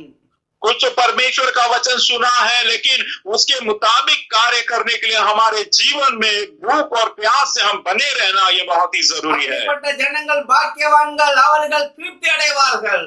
ऐसे प्रकार के लोग ही धन्य हैं, क्योंकि वे तृप्त किए जाएंगे। யாரெல்லாம் தேவனுடைய சத்தத்தின் வார்த்தையின்படி நடக்கிறார்கள் அவர்கள் பாக்கியவான்கள், அவர்கள் திருப்தி அடைவார்கள். जो जो लोग परमेश्वर के वचन के मुताबिक वैसा ही कार्य करते हैं, वे लोग धन्य हैं, वे लोग तृप्त किए जाएंगे। யாக்கோபு தன்னுடைய நிருபத்தில் எழுதுகிறார். யாக்கோபு 1ஆம் அதிகாரம் 20ஆம் வசனத்தை நான் வாசிக்கும் பொழுது, மனுஷனுடைய கோபம் தேவனுடைய நீதியை நடப்பிக்க மாட்டாது என்று எழுதுகிறார். याकूब के पत्र में याकूब इस प्रकार से लिखता है, याकूब इसका पहला दाग 20वें वचन में वो कहता, क्योंकि मनुष्य का क्रोध परमेश्वर के धर्म का निर्वाह नहीं कर सकता। நம்முடைய கோபம் தேவனுடைய நீதியை நிறைவேற்ற மாட்டாது. और हमारा क्रोध परमेश्वर की धार्मिकता को पूरा नहीं कर सकता। ஆமென், ஹல்லேலூயா. हालेलुया। ஏசாயா தீர்க்கதரிசி 46ஆம் அதிகாரம் 12ஆம் வசனத்தை நாம் வாசிக்கும் பொழுது, और यशायाह इसका 40वां अध्याय का 12वां वचन जब हम पढ़ते हैं, முரட்டு இதயம் உள்ளவர்களே, நீதிக்கு தூரமானவர்களே என்று எழுதுகிறார். और उस प्रकार से लिखा है, धार्मिकता से दूर रहने वाले लोगों को इस प्रकार से लिखा गया है। யார் நீதிக்கு தூரமானவர்கள்? और कौन धार्मिकता से दूर रहने वाले लोग कौन है? முரட்டு இதயம் உள்ளவர்கள். और कठोर मन वाले लोग, முரட்டு இதயம் உள்ளவர்கள், बहुत ही कठोर मन के लोग, கர்த்தருடைய வார்த்தைக்கு கீழ்ப்படியாதவர்கள், परमेश्वर के वचन की आज्ञा न मानने वाले लोग, எத்தனை பிரசங்கத்தை கேட்டாலும் ரட்சிப்புடைய அனுபவத்தில் வராதவர்கள், कितने भी प्रचार और संदेश को सुने तो भी उद्धार के अनुभव में न आने वाले ऐसे लोग, मन न फिराने वाले பாவ लोग, மன்னிப்பு நிச்சயத்தை பெறாதவர்கள், पाप की क्षमा का निश्चय जो लोग नहीं पाते, ऐसे प्रकार के लोग, ஞானஸ்நானம் எடுக்காதவர்கள், परमेश्वर की आज्ञा के मुताबिक बपतिस्मा नहीं लेने वाले लोग, முரட்டு இதயம் உள்ளவர்கள், और ये लोग कठोर मन के लोग हैं, நீதிக்கு தூரமானவர்கள். धार्मिकता से बहुत ही ये लोग दूर है। ஆமென், ஹல்லேலூயா. हालेलुया। கர்த்தருடைய வார்த்தைக்கு நாம் கீழ்ப்படிந்து அதை செய்வர்களாய் நாம் காணப்பட வேண்டும். அதில் ஒரு பசி, அதில் ஒரு தாகம் நமக்கு இருக்க வேண்டும். तो परमेश्वर के वचन को सुनकर उसके मुताबिक करने वाले हम लोग होना चाहिए। परमेश्वर के वचन पर भूखे और प्यास से हम होना चाहिए, और ये बात उनके लिए धार्मिकता गिनी जाती है। மேல் பசி தாகம் உள்ளவர்கள் பாக்கியவான்கள். जो लोग धर्म के भूखे और प्यासे हैं, वे लोग धन्य हैं, அவர்கள் திருப்தி அடைவார்கள். और वे तृप्त किए जाएंगे। கர்த்தருடைய வார்த்தையின்படி செய்கிறவர்கள் பாக்கியவான்கள். परमेश्वर के वचन के मुताबिक कार्य करने वाले लोग धन्य हैं, அவர்கள் திருப்தி அடைவார்கள். और वे लोग तृप्त किए जाएंगे। இந்த முரட்டாட்டம் உள்ள இதயம் உள்ளவர்கள் நீதிக்கு தூரமானவர்கள். ये कठोर मन के जो लोग होते हैं, वे परमेश्वर की धार्मिकता से दूर रहने वाले लोग होते हैं। கோபமுள்ள மனுஷன் நீதியை ஆண்டவருடைய என்ன செய்கிறார்? கோபமுள்ள மனுஷன் தேவனுடைய நீதியை நடப்பிக்க மாட்டார். क्रोध करने वाला व्यक्ति परमेश्वर की धार्मिकता का निर्वाह नहीं कर सकता। அத 2 ராஜாக்கள்ல ஒரு ஆண்டவருடைய வார்த்தையை நாம் தியானிக்க முடியும். दूसरे राजाओं की पुस्तक में परमेश्वर के वचन पर हम ध्यान कर सकते हैं। 2 ராஜாக்கள் 7ஆம் அதிகாரம் 1-2 வசனத்தை நாம் வாசிக்கும் பொழுது, दूसरा राजा इसका 7वां अध्याय पहला और दूसरा वचन जब हम पढ़ते हैं, ராஜாக்கு கைலாகு கொடுக்கிற ஒரு பிரதானி ஒருவன் இருந்தான். और राजा के संग रहने वाला एक जन था। எலிசா கர்த்தருடைய வார்த்தையை கேளுங்கள் என்று சொல்லுகிறான். और एलीशा कहता है, यहोवा का वचन सुनो। நாளை இந்நேரத்தில் சமாரியாவின் வாசலிலே ஒரு மரக்கால் கோதுமை மா ஒரு செங்கலுக்கும் 2 மரக்கால் வால் கோதுமை ஒரு செங்கலுக்கும் விற்கப்படும் என்று கர்த்தர் சொல்லுகிறார் என்று சொல்லுகிறான். और वो कहता है, यहोवा यो कहता, कल इसी समय शोमरोन के फाटक में सा वर मैदा 1 शेकेल और 2 सा जौ भी 1 शेकेल में बिकेगा। அப்போ ராஜாவுக்கு கைலாக கொடுக்கிற பிரதானி ஒருவன் தேவனுடைய மனுஷனுக்கு பிரதியுத்தரமாக, இதோ கர்த்தர் வானத்திலே மதகுகளை உண்டாக்கினாலும் இப்படி நடக்குமா என்றான். और तब उस सरदार ने, जिसके हाथ पर राजा तकिया करता था, परमेश्वर के भक्त को उत्तर दिया और कहा, सुन, चाहे यहोवा आकाश के झरोखे खोले तो भी क्या ऐसी बात हो सकेगी? முரட்டாட்டமுள்ள இதயமுள்ளவன், कठोर मन का व्यक्ति, இதோ கர்த்தர் வானத்திலே மதகுகளை உண்டாக்கினாலும் இப்படி நடக்குமா என்றான். और उसने कहा, परमेश्वर आकाश के झरोखे अगर खोल देगा तो भी ऐसा नहीं हो सकता। उसने அதற்கு அவன், कहा, உன்னுடைய கண்களினால் நீ அதை காண்பாய், ஆனாலும் அதிலே சாப்பிட மாட்டாய் என்றான் எலிசா. और एलीशा उसके उत्तर में कहता, सुन, तू यह अपनी आंखों से तो देखेगा परंतु उस अन्न में से कुछ खाने न पाएगा। இன்னைக்கு அப்படிதான் அநேக ஜனங்கள் வாழ்ந்து கொண்டிருக்கிறார்கள். आज ऐसा ही अनेक लोग जीवन बिता रहे हैं। என் வாழ்க்கையிலே நடக்குமா அந்த காரியம்? क्या ये काम मेरे जीवन में होगा? இப்படிப்பட்ட ஆசீர்வாதம் கடந்து வருமா என்னுடைய வாழ்க்கையில? क्या मेरे जीवन में ऐसे प्रकार का आशीर्वाद प्राप्त होगा? இப்பொழுது எல்லாம் இழந்து போய் இருக்கிறேனே, और अब तो मैं सब कुछ खो बैठा हूँ। என்னுடைய ஆசீர்வாதங்கள் எல்லாம் போய் கொண்டு இருக்கிறது. मेरा सारा आशीर्वाद तो चला गया है। நான் சேமித்த எல்லா பணம் எல்லாம் செலவழிந்து கொண்டு இருக்கிறது. मैंने इकट्ठा कर रखा सारा पैसा अब खर्च होता जा रहा ஓ, है। எதிர்காலத்தில் நான் என்ன செய்வது? अरे भविष्य के लिए मैं अब क्या करूं? நான் எப்படி வாழ போகிறேன் இந்த நாட்களிலே? और वो भविष्य में मैं कैसे जीवन बिताऊंगा? அந்த கையிலாக கொடுக்கிற அந்த பிரதானி அப்படித்தான் சொல்கிறான், கர்த்தர் வானத்திலே மதகுகளை உண்டாக்கினோம் இப்படி நடக்குமா என்று சொல்கிறான். और राजा के हाथ पर जो तकिया किया करता था उस सरदार ने इस प्रकार से ही कहा कि यदि परमेश्वर आकाश के झरोखों को भी खोलेगा तभी भी ऐसा बिल्कुल नहीं हो सकता। எலிசா தீர்க்கதரிசி சொல்கிறான், கர்த்தர் சொன்னார் என்று சொல்லுகிறான். और एलीशा भविष्यद्वक्ता नबी वो कहता है, परमेश्वर ने ऐसा कहा है। முரட்டாட்டம் இதயம் உள்ளவன், कठोर मन, कठोर दिल का व्यक्ति, நீதிக்கு தூரமானவன் அவன். और धार्मिकता से वो बहुत ही परे था, दूर था। அதான் உன்னுடைய கண்களினால் நீ அதை காண்பாய், ஆனாலும் அதிலே நீ சாப்பிட மாட்டாய் என்றான். और इसलिए एलीशा ने कहा, अपनी आंखों से तो देखेगा लेकिन उसे तो खाने नहीं पाएगा। தேவனுடைய பிள்ளையே, தேவனுடைய வார்த்தைக்கு கீழ்ப்படிவது மிகவும் அவசியம். परमेश्वर के वचन की आज्ञा मानना ये बहुत ही जरूरी बात है। அவிசுவாசமாய் நாம் எடுத்துக்கொள்ள கூடாது. हम उसे अविश्वास के तौर पर नहीं சூழ்நிலையை பார்த்து இது நடக்குமா என்று நாம் கேள்வி எழுப்ப கூடாது. परिस्थिति को देखकर अरे क्या ऐसा होगा, क्या ऐसा सवाल नहीं उठाना है। ஆண்டவர் இல்லாத இருக்கிறவராய் அழைக்கிற தேவனாய் இருக்கிறார். हमारा परमेश्वर जो नहीं है मानो वो है, इस प्रकार से वो बुलाने वाला खुदा தேவனால் है। எல்லாம் கூடும். हमारे परमेश्वर से सब कुछ संभव है। சூழ்நிலை எப்படி இருந்தாலும் அவருடைய ஜனங்களை அவர் வழிநடத்த அவர் வல்லவராய் காணப்படுகிறார். परिस्थिति चाहे कैसे भी कुछ भी हो, परमेश्वर अपने बच्चों को अगुवाई करने के लिए, चलाने के लिए काबिल है, योग्य है। வானந்தரத்திலே ஆண்டவன் வழிநடத்தி வந்தார். और जंगल में मरुभूमि में परमेश्वर लोगों की अगुवाई करता हुआ आया। தேவைகளையும் சந்தித்தார். सारी जरूरतों को परमेश्वर ने पूरी மன்னாவை किया। கொடுத்தார், தண்ணீரை கொடுத்தார், परमेश्वर ने उनको मन्ना दिया, परमेश्वर ने पानी दिया, ஆடை கொடுத்தார். परमेश्वर ने बटेरे दिया। அவருடைய கால்கள் வீக்கம் இல்லை, उनके पांव जो है वो थके नहीं, அவருடைய வஸ்திரம் பழமையானது இல்லை. और उनके वस्त्र पुराने नहीं हुए। அதே தேவன் இன்றைக்கும் ஜீவனாய் காணப்படுகிறார். और वही परमेश्वर आज भी जिंदा खुदा है। ஆமென், ஹல்லேலூயா. हालेलुया। ஆண்டவருடைய வார்த்தைக்கு நாம் கீழ்ப்படியை கற்றுக்கொள்ள வேண்டும். அதில ஒரு பசி வேண்டும், அதில ஒரு தாகம் வேண்டும் நமக்கு.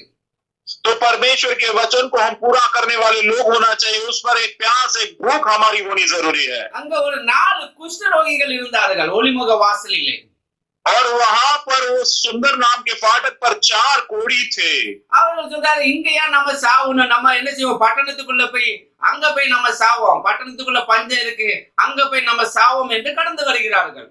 और उन्होंने इस प्रकार से कहा, यहाँ क्यों हम मर रहे, वैसे तो मरना ही है, इससे अच्छा है हम वहां पर छावनी में जाएंगे, अगर हम मर जाए तो मर जाए। அப்படி அங்கே வரும்பொழுது அவர்கள் என்ன செய்ய, சீரியருடைய ராணுவத்திற்கு போவோம் வாருங்கள் என்று சொல்லி அவர்கள் உயிரோடு வைத்தால் பிழைத்திருப்போம், இல்லை என்றால் கொன்று போட்டால் சாகிறோம் என்று அங்கே சீரியாவுடைய ராணுவத்துக்கு உள்ள போகிறார்கள் அவர்கள். और उन्होंने कहा कि हम सीरिया की सेना के पास जाएं, अगर उन्होंने हमें जिंदा रखा तो ठीक है, अगर मार दिया तो कोई बात नहीं, मर जाएंगे। இருட்டோடு எழுந்து சீரியா பாளையத்துக்குள்ளே அவர்கள் வந்தார்கள். अति भोर के समय उठकर वो सीरिया के वो छावनी में आए, அங்க ஒருவருமே இல்லை. लेकिन वहां पर तो कोई भी नहीं था। ஆண்டவர் சிரியா ராணுவத்திற்கு ரதங்களின் இரைச்சலையும் குதிரையின் இரைச்சலையும் மகா ராணுவத்தின் இரைச்சலையும் கேட்க பண்ணினபடினால சீரியாவுல இருக்கிறவங்க எல்லாரும் அந்த பாளையத்தை விட்டு ஓடி போனாங்க. क्योंकि परमेश्वर ने बहुत ही बड़े गर्जन के से शब्द को, बड़ी सेना के आहट की आवाज को सीरिया के सेना को सुना और वो डर के मारे यहाँ वहां भाग गए ஒருவர் அங்கே காணப்படல. और वहां पर कोई भी नहीं, एक जन भी नहीं था। இவங்க போய் அங்க என்ன செய்யறாங்க, 4 பேரு கொள்ளை அடிக்கிறாங்க. और वे लोग क्या करते हैं, वापस जाकर छावनी के घर में जाकर वो सब कुछ लूट लेते हैं, बटोर लेते हैं। பஸ் ஒரு கூடாரத்துல போய் அங்க இருக்கிற வெள்ளியும் பொன்னியும் வஸ்திரங்களை எடுத்து ஒளித்து வைக்கிறாங்க. இன்னொரு கூடாரத்துக்கு போறாங்க, அங்க உள்ள எல்லா பொருட்களை எடுத்து ஒளித்து வைக்கிறாங்க. और एक तंबू में जाते वहां पर सोना चांदी सब बटोर कर रखते हैं, वहां पर खोद कर गाड़ देते, छिपा लेते। दूसरे और एक तंबू में जाते हैं, वहां की अच्छी वस्तु को ले लेते और छिपा देते हैं। ஒருவர் நோக்கி நாம் செய்கிறது நியாயம் இல்ல, இந்நாள் நற்செய்தி அறிவிக்கும் நாள் அப்படின்னு சொல்லி என்ன செய்யறாங்க, ராஜாவிடத்துல அறிவிக்கப்பதையா கடந்து செல்கிறார்கள். और एक दूसरे के चेहरे को वो लोग देखकर वो कहते हैं हम जो कर रहे हैं वो सही नहीं है। आज जो इतने आनंद की बात है, आनंद का समाचार का दिन, और जरूर हम राजा को ये बात बतानी है। இந்நாள் நற்செய்தி அறிவிக்கும் நாள், आज का दिन आनंद का समाचार सुनाने का दिन है। தேவனுடைய பிள்ளையை நாம் எப்படிப்பட்ட சூழ்நிலையில் வாழ்ந்தாலும் இயேசுவை பற்றி சொல்வது நமக்கு நற்செய்தி அறிவிக்கிற நாளாய் நாம் மாற்றிக்கொள்ள வேண்டும். परमेश्वर के बच्चों, चाहे हमारी परिस्थिति कुछ भी क्यों ना, हम कैसे भी स्थिति में रहते हो, लेकिन परमेश्वर के सुसमाचार को बताने के लिए हम तैयार रहना है। இயேசு எனக்காக இந்த உலகத்திலே வந்தார், சிலுவையை சுமந்தார், இரத்தம் சிந்தினார், மரித்தார், 3ஆம் நாள் உயிரோடு கூட எழுந்தார், பரலோகத்துக்கு போயிருக்கிறார், மீண்டும் வருவார் என்ற நற்செய்தியை நாம் அறிவிப்பது நமக்கு மேல் விழுந்த கடமையாயிருக்கிறது. अभी हम पर बहुत ही बड़ा कर्तव्य है इस बात को बताना कि यीशु मसीह मेरे लिए आया, वो क्रूस पर चढ़ा, उसने लहू बहाया, वो मारा गया, वो दोबारा जी उठा, वो स्वर्ग में गया और मुझे लेने के लिए वापस आने वाला है। इस बात को सुसमाचार सुनाने के लिए हम हमेशा तैयार रहना चाहिए। हम पर बड़ा कर्तव्य है, जिम्मेदारी है। இந்த நாள் குஸ்ரோகி சொல்றார், இந்நாள் நற்செய்தி அறிவிக்கும் நாள்। और ये 4 कोड ही आपस में कहते हैं आज का दिन तो बड़े आनंद का समाचार सुनाने का दिन है। பொழுது விடிய மட்டும் காத்திருந்தால் குற்றம் நம்மேல் சுமரும்। अगर दिन उगने तक, सूर्य उगने तक अगर इस बात को हम छुपाए रखेंगे तो इसका दंड हम पर ही आएगा। ராஜாவின் அரண்மனையிலே நாம் அறிவிப்போம் என்று சொன்னார்கள்। और उन्होंने कहा कि चलो हम राजा के घराने के पास जाकर इस बात को बताएंगे। தேவனுடைய பிள்ளையே, லாக்டவுன் இருக்கிறதுனால சுவிசேஷம் அறிவிக்கப்படக்கூடாது என்று இல்லை. நமக்கு யாரெல்லாம் நம் கண் முன்னாலே வருகிறார்களோ, யாரெல்லாம் நமக்கு தென்படுகிறார்களோ, யாரெல்லாம் நம்மோட பேசுகிறார்களோ, நாம் இயேசு கிறிஸ்துவை அறிவிப்பது நம்மேல் விழுந்த கடமையாய் காணப்படுகிறது। परमेश्वर के बच्चों, ऐसा नहीं कि लॉकडाउन है इसलिए हम कुछ नहीं कर सकते, ऐसा नहीं। लेकिन ये जो भी जिस किसी से हम मिलते हैं, जिस किसी से हम बात करते हैं, उनको परमेश्वर के वचनों को, सुसमाचार को सुनाना, ये हम पर बहुत ही बड़ा जिम्मेदारी के काम है, कर्तव्य है। ராஜா அதை விசுவாசிக்கல। और राजा ने उस बात पर विश्वास नहीं किया। அவன் நம்ம எப்படி தூரமா, இந்த பாளையத்தை தூரமா இருந்து நம்மளை பிடிப்பதற்காக இருப்பார்கள் என்று ராஜா சொல்லுகிறார்। और राजा ने कहा कि ये तो उनकी चालबाजी होगी, चुप के बैठे होंगे, हम जैसे आएंगे हमको पकड़ लेंगे, ऐसा राजा ने कहा। ஆனால் ஒருத்தன் சொல்கிறான், எங்களை அனுப்பும் ராஜாவே, நாங்கள் போய் பார்த்து கொண்டு வருகிறோம்। और लेकिन कुछ लोगों ने कहा है राजा हमको भेजिए और हम जाकर वहां पर सारी बातों को देखकर लौट कर आते हैं। அவர்கள் போய் பார்த்து அங்க யாருமே இல்லாததை ராஜாவுக்கு அறிவித்தார்கள்। और जब जाकर उन लोगों ने देखा कि वहां पर कोई भी नहीं है, तब इन बातों को राजा को उन्होंने बताया। ஆமென், ஹல்லேலூயா, हालेलुया। அப்பொழுது ராஜா சொல்லுகிறார், சரி ஓகே அப்படின்னு சொல்லுகிறார்। और तब राजा कहता है ठीक है। அவர்கள் ஏறி போட்ட வஸ்திரங்களையும் தட்டுமுட்டுகளும் வழியிலெல்லாம் நிறைந்திருக்கிறது। அனுப்பப்பட்டவர்கள் திரும்பி வந்து ராஜாவுக்கு அதை அறிவித்தார்கள்। और जो कर्मचारी वहां पर गए, उन्होंने देखा सारे घोड़े और जो भी कुछ वहां पर सामान है, वैसे जैसे हालात में थे वैसे ही छोड़कर दुश्मन भाग गए थे। और उन कर्मचारियों ने आकर राजा को वो समाचार दिया। அப்பொழுது ஜனங்கள் புறப்பட்டு சீரியாவின் பாளையத்தை கொள்ளையிட்டார்கள்। और तब लोगों ने निकलकर सीरिया के सारे जो तंबुओं को लूट लिया। கர்த்தருடைய வார்த்தையின்படி ஒரு மரக்கால் கோதுமை மா ஒரு செங்கலுக்கும் 2 மரக்கால் வார்கோதுமை ஒரு செங்கலுக்கும் விற்கப்பட்டது அந்த நாட்களிலே। और उन जमाने में परमेश्वर का वचन जिस प्रकार से कहता उसी प्रकार से हुआ कि परमेश्वर ने जैसा कहा था, सा भर मैदा शेकेल में और 2 सा मैदा और 1 शेकेल में बिकने लगा। ராஜாக்கு தனக்கு கைலாக கொடுக்கிற அந்த பிரதானி ஒளிமுக வாசலிலே விசாரிப்புக்காரனாக கட்டளையிட்டு இருந்தான்। और जब राजा ने उस सरदार को जिसके हाथ पर वो तकिया करता था फाटक का अधिकारी ठहराया था, அங்கே அவன் விசாரிப்புக்காரனாக இருக்க வேண்டும், அந்த கைலாக கொடுக்கிறவன்। और वहां पर जो वो राजा का जो सरदार था, वहां पर फाटक के यहाँ पर उसको खड़ा किया गया था अधिकारी के तौर पर। ஒலிமுக வாசலே ஜனங்கள் அவனை நெருக்கி மிதித்தனால ராஜா தேவனுடைய மனுஷனுக்குள் வந்தபோது சொல்லியிருந்தபடி அவன் செத்தான். और तब ऐसा हुआ कि वो फाटक में लोगों के पांव के नीचे दबकर मर गया। यह परमेश्वर के भक्त ने उस वचन के अनुसार जो उसने कहा था उसके मुताबिक वैसे, और वो वहीं पर वो मर गया। எப்படி சொன்னானா, நீ பார்ப்பாய் ஆனா நீ சாப்பிட மாட்டாய். और परमेश्वर के दास ने कहा था, हाँ तू देख तो पाएगा लेकिन तू खाने नहीं पाएगा। 2 ராஜாக்கள் 7ஆம் அதிகாரம் 18வது வசனத்தை நாம் வாசித்தோமானால், दूसरा राजा इसका 7वां अध्याय 18वां वचन को यदि हम पढ़ें, 2 மரக்கால் வார்கோதுமை ஒரு செங்கலுக்கும் 1 மரக்கால் கோதுமை மா ஒரு செங்கலுக்கும் நாளை இந்நேரத்திலே சமரியாவின் ஒலிவ முக வாசலிலே விற்கும் என்று தேவனுடைய மனுஷன் ராஜாவோடு சொன்னபடியே நடந்தது. और जैसे राजा के को उस दास ने कहा था कि कल इसी समय शमरोन के फाटक में साब और मैदा 1 शेकेल और 2 सा और जौ भी 1 शेकेल में बिकेगा, वैसा ही हुआ। அந்த பிரதானி தேவனுடைய மனுஷனுக்கு பிரதித்திரமாக, இதோ கர்த்தர் வானத்தின் மதுகளை உண்டாக்கினாலும் இந்த வார்த்தையின்படி நடக்குமா என்று சொல்ல, இவன் இதோ உன்னுடைய கண்களிலாலே அதை காண்பாய் ஆனாலும் சாப்பிட மாட்டாய் என்றான். जब उस सरदार ने कहा कि अरे यदि परमेश्वर भी चाहे कि आकाश के झरोखे को खोल दे तभी भी क्या ऐसा हो सकता है, उसके प्रत्युत्तर में एलीशा ने कहा तू देखेगा जरूर लेकिन खा नहीं सकेगा। அந்த பிரகாரமே நடந்தது. और उसी प्रकार से वैसा ही हुआ। ஒலிமுக வாசலே ஜனங்கள் அவனை நெருக்கி மிதித்தனால் அவன் செத்தான் என்று எழுதப்பட்டிருக்கிறது. और लिखा है कि फाटक पर लोगों के पांव के तले वो दबकर मर गया। முரட்டாட்ட இதயம் உள்ளவர்கள் நீதிக்கு தூரமானவர்களாய் காணப்படுகிறார்கள். कठोर मन के लोग जो होते हैं वे धार्मिकता से दूर रहने वाले लोग होते हैं। என்ன சொல்ல, தேவனுடைய கட்டளையின்படி செய்கிறவர்கள் நீதியாக எண்ணப்படுகிறது. परमेश्वर के वचन के मुताबिक कार्य करने वाले लोग धर्मी ठहरे जाते हैं। பசிதாகம் உள்ளவர்கள் பாக்கியவான்கள், அவர்கள் திருப்தி அடைவார்கள். जो धर्म के भूखे और प्यासे हैं वे धन्य हैं क्योंकि वे तृप्त किए जाएंगे। இரண்டாவது, தேவனுடைய வார்த்தையின்படி நாம் செய்கிறவர்களாய் காணப்பட வேண்டும். அதிலே ஒரு தாகம் நமக்கு காணப்பட வேண்டும். दूसरी बात, हम परमेश्वर के वचन को पूरा करने वाले होना चाहिए। उस पर एक प्यास, एक भूख हमारी होनी जरूरी है। தேவனுடைய வார்த்தையை நாம் எப்பெல்லாம் கேட்கிறோமோ அப்பொழுதும் நாம் ஆயத்தமாயிருந்த, ஆண்டவரே இந்த வார்த்தையின் பிரகாரம் என் வாழ்க்கையில் என்ன குறைவு இருக்கிறது, ஆண்டவரே உங்கள் பாதத்தில் என்னை ஒப்புக் கொடுக்கிறேன், உங்கள் இரத்தத்தினால் என்னை கழுவி இந்த வார்த்தைக்கு என்னை சுத்திகரியும், ஆண்டவரே இதுக்கு தகுதி உள்ளவனா என்னை மாற்றும் என்று நாம் செபித்து ஒவ்வொரு நாளும் ஜீவிக்கும் பொழுது நாம் பாக்கியம் உள்ளவர்களாய் காணப்படுவோம். நாம் தேவனுடைய பெற்றுக்கொள்ள முடியும். जब कभी हम परमेश्वर के वचन को सुनते हैं तो परमेश्वर के वचन के मुताबिक हम सोचना है परमेश्वर मेरा जीवन आपके वचन के मुताबिक होना है, और मुझमें किसी प्रकार के उस पर हमारा विश्वास रहना, उसके मुताबिक वो भूख और वो प्यास हमें रहना।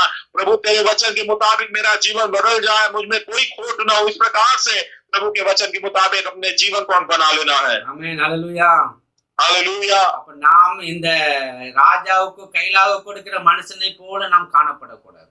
तो राजा के हाथ पर जो तकिया किया करता था इस व्यक्ति के जैसे हमारा जीवन नहीं हो रहा है। எலிசா சொன்னது போல நடந்தது. एलीशा ने जैसा कहा वैसा ही हुआ। எலிசா கர்த்தருடைய வார்த்தையை சொன்னான். एलीशा ने परमेश्वर के वचन को कहा था। இன்றைக்கு பரிசுத்த வேதாகமத்திலிருந்து ஆண்டவர் உங்களோட பேசிக் கொண்டிருக்கிறார்। परमेश्वर के बच्चों, आज परमेश्वर की बाइबल के वचनों से परमेश्वर आपसे बातें कर रहा है। நீங்கள் வார்த்தையை கேட்கும் பொழுது அந்த வார்த்தைக்கு எலிசா சொன்னது போல இன்றைக்கு ஆண்டவர் உங்களோட பேசிக் கொண்டிருக்கிறார்। और जैसे आप वचन को सुनते हो, एलीशा ने जैसे कहा कि परमेश्वर का वचन कहता है, उसी प्रकार से आप सुन रहे हो।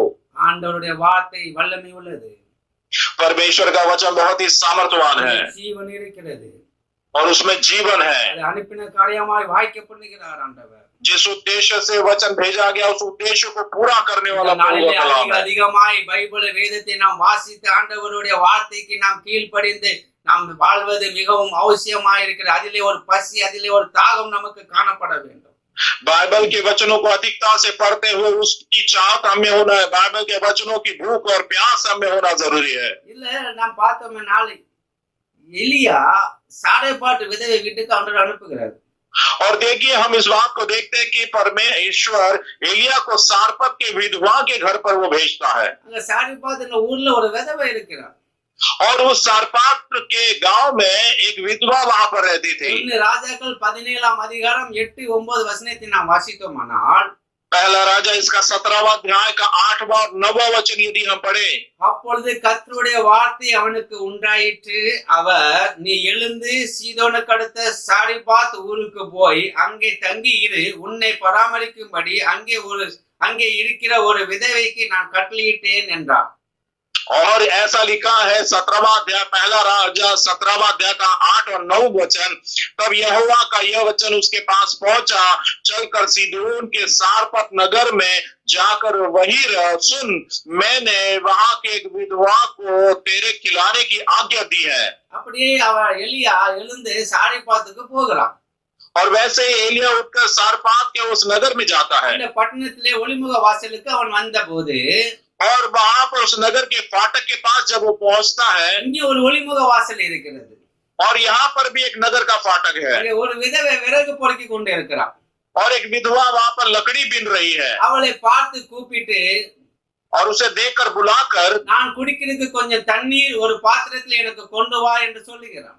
और वो कहता किसी पात्र में मेरे लिए पीने को थोड़ा सा पानी ले आ।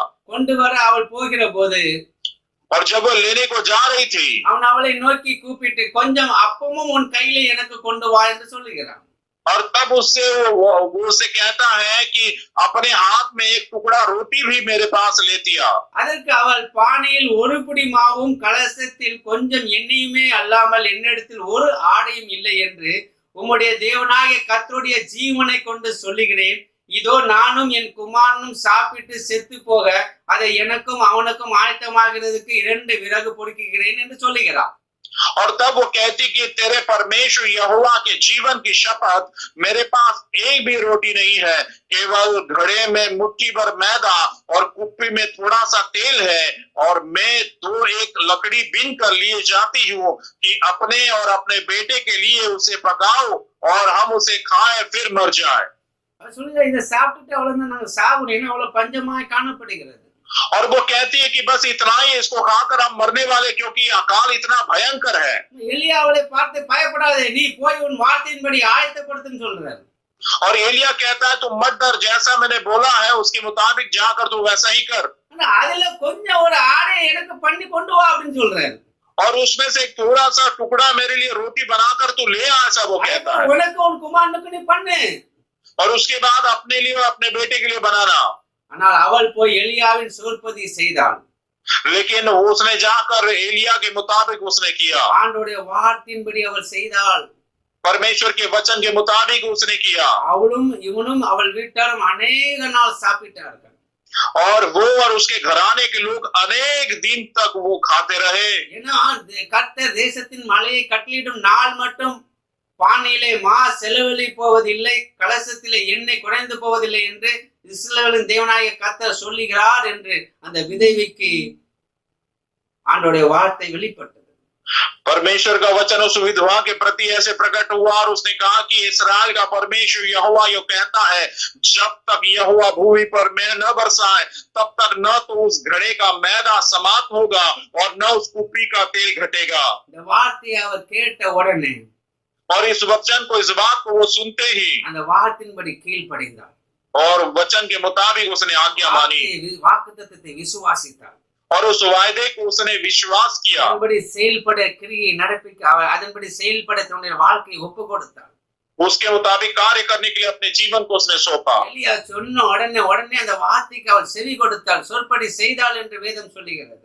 एलिया जैसा एलिया ने कहा, तुरंत उस बात को उसने सुना और तुरंत उसने माना, ऐसा वचन कहता है। உடனே எலியா சொன்ன வார்த்தையின்படியே பானையிலே மா செலவழிந்து போகவில்லை, கலசத்திலே எண்ணெய் குறைந்து போகவில்லை என்று எழுதப்பட்டிருக்கிறது. और जिस प्रकार से एलिया ने कहा था वैसा ही हुआ। उस घड़े का वो आटा जो है वो समाप्त नहीं हुआ, उस कुप्पी का तेल समाप्त नहीं हुआ। ஆமென், ஹல்லேலூயா. हालेलुया।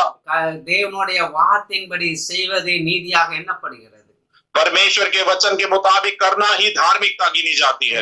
தேவனுடைய கட்டளையின்படி செய்வதே நீதியாக எண்ணப்பட்டிருக்கிறது. परमेश्वर के वचन के मुताबिक करना ये धार्मिकता गिनी जाती है। மேல் பசிதாகம் உள்ளவர்கள் பாக்கியவான்கள், அவர்கள் திருப்தி அடைவார்கள். இந்த சாரிபாத் விதவை அவருடைய வாழ்க்கையிலே திருப்தி அடைந்தால் மா குறைவு இல்லை, எண்ணெய் குறைவு இல்லை. जो धार्मिकता के भूखे और प्यासे हैं वे धन्य हैं, क्योंकि वे तृप्त किए जाएंगे। ये सारपत की विधवा, उसका वो धार्मिकता कीनी गई और उसके विश्वास की वजह से उसके उस मैदा वो आटा कम नहीं हुआ, वो तेल भी कभी कम नहीं हुआ। எலியா சொன்னது போல செய்து அவனுடைய கழுத்திலே கொண்டு வந்து கொடுத்தாள். एलिया ने जैसे कहा था वैसे उसने करके वो भोजन वो रोटी को पकाकर एलिया के पास वो ले आई। ஒரு சத்தியத்தை நாம் காண முடியும். और इस बात में एक सच्चाई हम देख पाते हैं। இந்த உலகத்தில் இருக்கும் பொழுது 2 மீன் 5 रोटी அவருடைய கழுத்திலே கொண்டு போய் கொடுத்தார்கள். और यीशु मसीह जब इस संसार में था उसके हाथ में 2 रोटी और 5 मछली और 5 रोटी लाया गया। அதே ஆண்டவர் சோதனம் பண்ணி 5000 பேருக்கு அவர் போஷித்தார். और यीशु ने वो धन्यवाद करते हुए 5000 से भी ज्यादा लोगों को खिलाई। தேவனுடைய பிள்ளையே நம்முடைய வாழ்க்கையிலே இந்த நாட்களை நாம் தேவனுடைய கரத்திலே ஒப்பு கொடுப்போம். हे परमेश्वर के लोगों, इन दिनों में अपने जीवन को परमेश्वर के हाथों में हम समर्पित करेंगे। कुटुंबத்தை ஒப்பு கொடுப்போம். अपने परिवार को हम समर्पित करेंगे ஒப்பு கொடுப்போம். और अपने बच्चों को हम समर्पित करेंगे। ஒப்பு கொடுப்போம். अपने काम को हम समर्पित करेंगे வேலையை ஒப்பு கொடுப்போம். और अपने व्यवसाय को हम समर्पित करेंगे। இந்த ஊழியத்தை ஒப்பு கொடுப்போம். अपनी सेवकाई को समर्पित करेंगे। எல்லாவற்றையும் ஆண்டவரிடத்திலே ஒப்பு கொடுப்போம். सारी बातें परमेश्वर के हाथ में हम सौंप देंगे। அவருடைய வார்த்தையின்படி செய்ய நம்மை அர்ப்பணிப்போம். उसके वचन के मुताबिक करने के लिए अपने आप को हम समर्पित करेंगे। எலியாவின் வார்த்தையை ஆண்டவர் நிறைவேற்றினார். இன்றைக்கு பரிசுத்தமுள்ள வேதாகமத்திலே சொல்லப்பட்ட ஒவ்வொரு எழுத்தும் வானமும் பூமியும் அழிந்து போகும், அவருடைய வார்த்தை ஒழியாது என்று சொல்லப்பட்ட ஒவ்வொரு வார்த்தையும் நிச்சயமாய் அது நிறைவேறப் போகிறது. एलिया ने जो कहा था वैसा ही परमेश्वर उस बात को पूरा किया। वैसे ही बाइबल में जो लिखा है आकाश और पृथ्वी टल जाएगी लेकिन परमेश्वर का वचन कभी नहीं टलेगा। तो वैसा ही वो वचन के मुताबिक पूरा होने वाला है। தேவ ஜனமே நிச்சயமாய் ஆண்டவர் பெரிய அற்புதத்தை செய்ய போகிறார் உன் வாழ்க்கையிலே। इन वचनों को सुनने वाले प्रिय परमेश्वर के बच्चों, निश्चयता से परमेश्वर आपके जीवन में बड़े कामों को करने वाला है। आप व्याकुल न होना, आप बेचैन न होना, आपका मन व्याकुल होने की जरूरत नहीं है। आपको केवल एक ही बात करनी है, अपने परिवार को परमेश्वर के हाथों में सौंप दो, अपने बच्चों को परमेश्वर के हाथों में सौंप दो, अपना जीवन परमेश्वर के हाथों में समर्पित कर दो। परमेश्वर के वचनों के मुताबिक चलने के लिए अपने जीवन को समर्पित कर दो। वचन में जैसा लिखा कि परमेश्वर अपने सारे बोझ को डाल दो, इस वचन को स्मरण करो।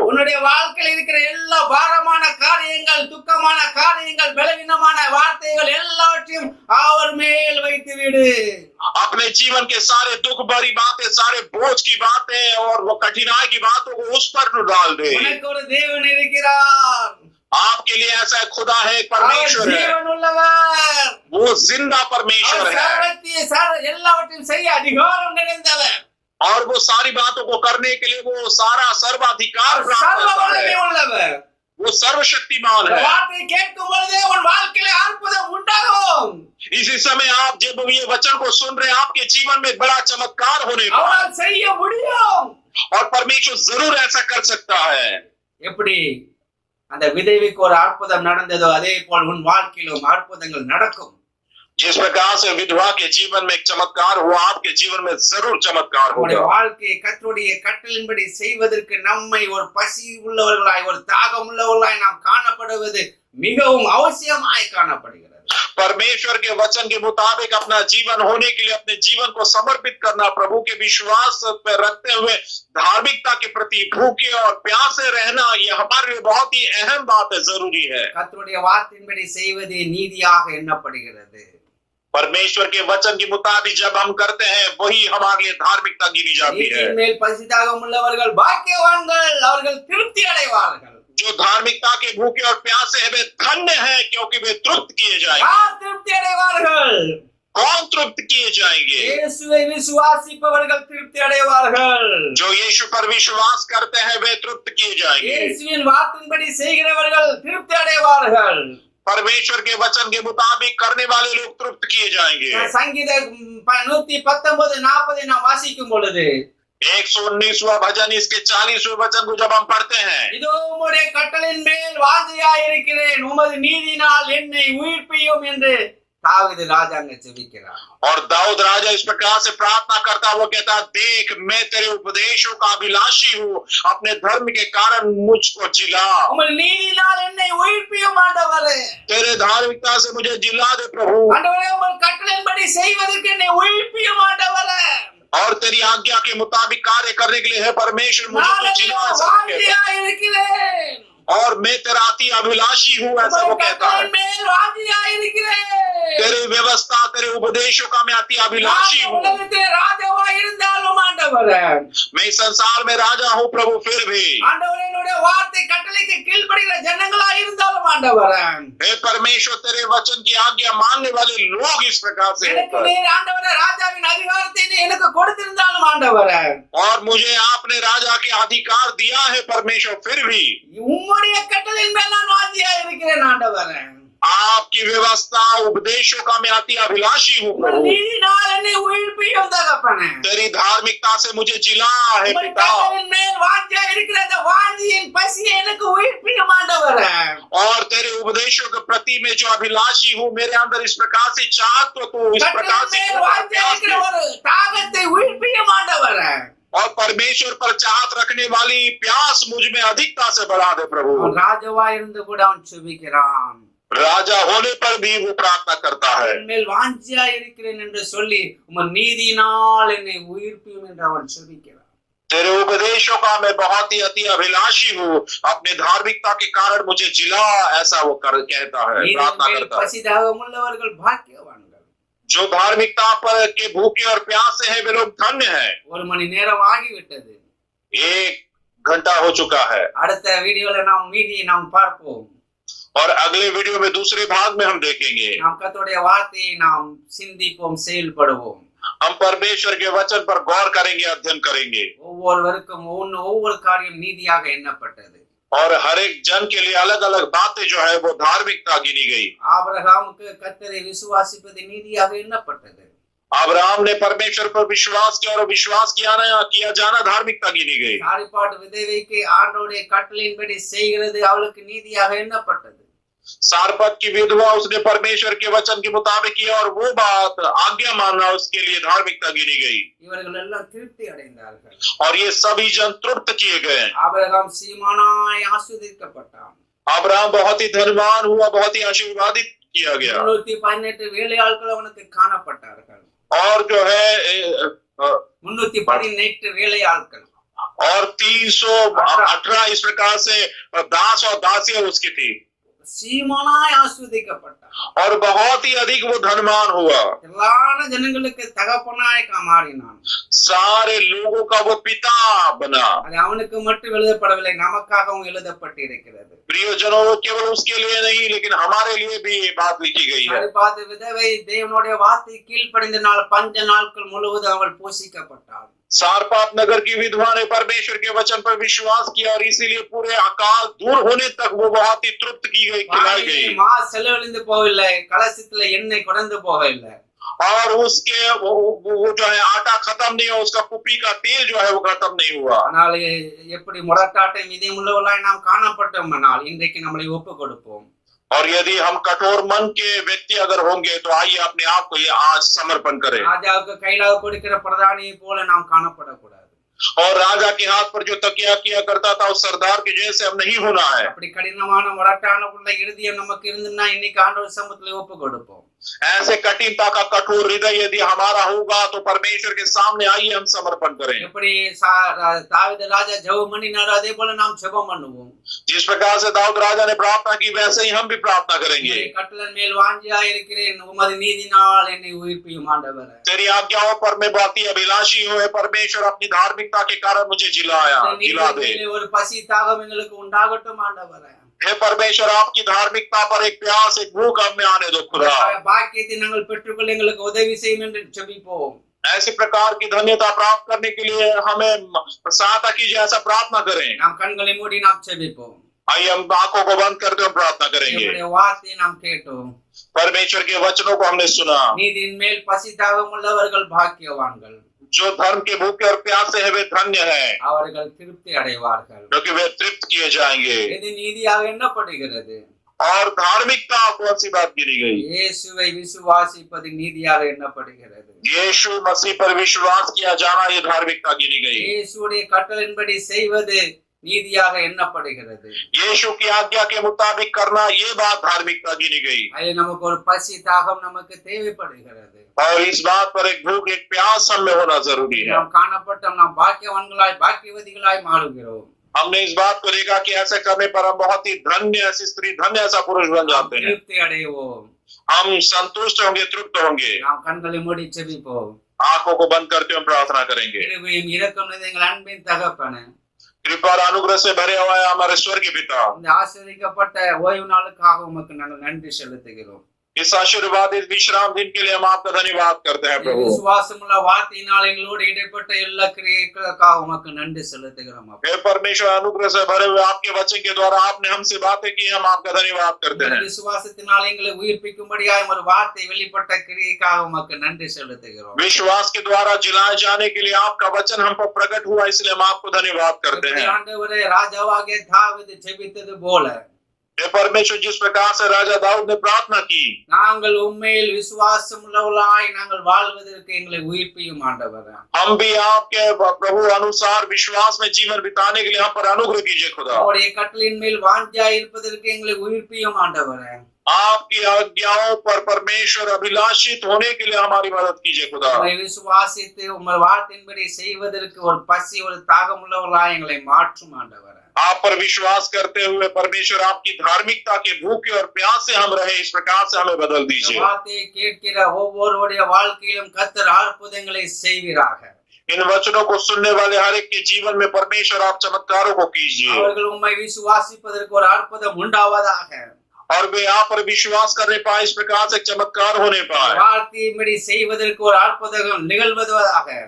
आपके वचन के मुताबिक कार्य करने के लिए चमत्कार के जीवन में प्रकट हो जाए। நீர் ஜீவிக்கிறவர், आप जिंदा खुदा हो இருக்கிறவராய் இருக்கிற தேவன், और जो था जो है, इस प्रकार से அல்பா आप हो। ஒமேகாவாய் இருக்கிறீர் ஆண்டவர். आप अल्फा और ओमेगा हो। உம்மால் கூடாகாரியம் ஒன்றுமில்லை. आपसे असंभव ऐसा कुछ भी नहीं है। வார்த்தையில வல்லமை உண்டு. आपके वचन में सामर्थ है खुदा। வார்த்தையில ஜீவன் உண்டு ஆண்டவரே. आपके वचन में जीवन है परमेश्वर। பிள்ளைகள் அதை கண்டுகொள்வார்களாக. आपके बच्चे इस बात को प्राप्त करने பிதா, पाए, देखने पाए। குமாரன், பரிசுத்த ஆவியுடைய நாமத்தினாலே அடியான் ஜெபிக்கிறேன் அப்பா. और प्रभु आपके नाम से पवित्र आत्मा के द्वारा मैं प्रार्थना करता हूँ உம்முடைய प्रभु, நாமம் மகிமைப்படுவதாக. आपके नाम की महिमा होने पाए நீர் பெருகணும் ஆண்டவரே. और आप बढ़े प्रभु। அடிமை சிறுகணும் தகப்பனே. और मैं आपका दास, मैं घटू खुदा। உம்முடைய நாமம் மட்டும் மகிமைப்படட்டும் தகப்பனே. केवल आप ही के नाम की महिमा होने पाए। வார்த்தை கேட்கிற ஒவ்வொருடைய வாழ்க்கையிலும் ஆண்டவரே ஒரு ஜீவன் உயிர்ப்பிக்கப்பட, விசுவாசம் உயிர்ப்பிக்கப்பட, தேவ ஆவியானவர் கிரியை நடப்பிக்கும்படியாய் ஒப்பு கொடுத்து ஜெபிக்கிறேன். आपके वचन को सुनने वालों के जीवन में विश्वास की पूर्ति, विश्वास में जिलाया जाए, विश्वास में बढ़ती होने के लिए प्रभु मैं उनके लिए प्रार्थना करता हूँ। அப்படியே செய்த கிருபைக்காக நன்றி தகப்பனே. और आपने ऐसा ही किया, इस अनुग्रह के लिए आपका धन्यवाद करते हैं बेटा। அடிமையோடு சேர்ந்து டிரான்சாக்ஷன் செய்கிற உங்கள் தாசனை நீர் ஆசீர்வதிப்பீராக, குடும்பத்தை ஆசீர்வதிப்பீராக, பிள்ளையை ஆசீர்வதிப்பீராக ஆண்டவரே. मेरे साथ मिलकर अनुवाद करने वाले परमेश्वर आपके दास को, उनके परिवार को प्रभु आशीर्वाद से भर दें। இந்த வார்த்தை கேட்கிற ஒவ்வொருவரையும் ஆசீர்வதிப்பீராக. इन वचनों को सुनने वाले हर एक जन को आशीर्वाद कीजिए இந்த परमेश्वर। கிருபைக்காக உமக்கு நன்றி செலுத்துகிறேன். और ऐसा ही किया, आपके अनुग्रह के लिए हम धन्यवाद करते हैं। இயேசு கிறிஸ்துவின் நாமத்தில் ஜெபிக்கிறேன் எங்கள் ஜீவனுள்ள நல்ல தகப்பனே. यीशु मसीह के सामर्थ्य नाम से मांगते हैं हमारे जिंदा प्यारे पिता, ஆமென். आमीन। கர்த்தர் ஒவ்வொருவரையும் ஆசீர்வதிப்பதாக. परमेश्वर आप सबों को आशीर्वादित करें। அடுத்த வீடியோ மூலமாக அடுத்த காரியத்தை நாம் பார்ப்போம். और दूसरे सत्र में सेकंड भाग में हम बाकी की बातों को देखेंगे। தொடர்ந்து நீங்கள் பார்த்து கொண்டு வாருங்கள். और आप इन वीडियो को आप जरूर देखें। கர்த்தர் நிச்சயமாய் பெரிய காரியங்களை செய்வார். परमेश्वर निश्चितता से महान काम करेगा। ஆமென். God bless you. आमीन। Thank you.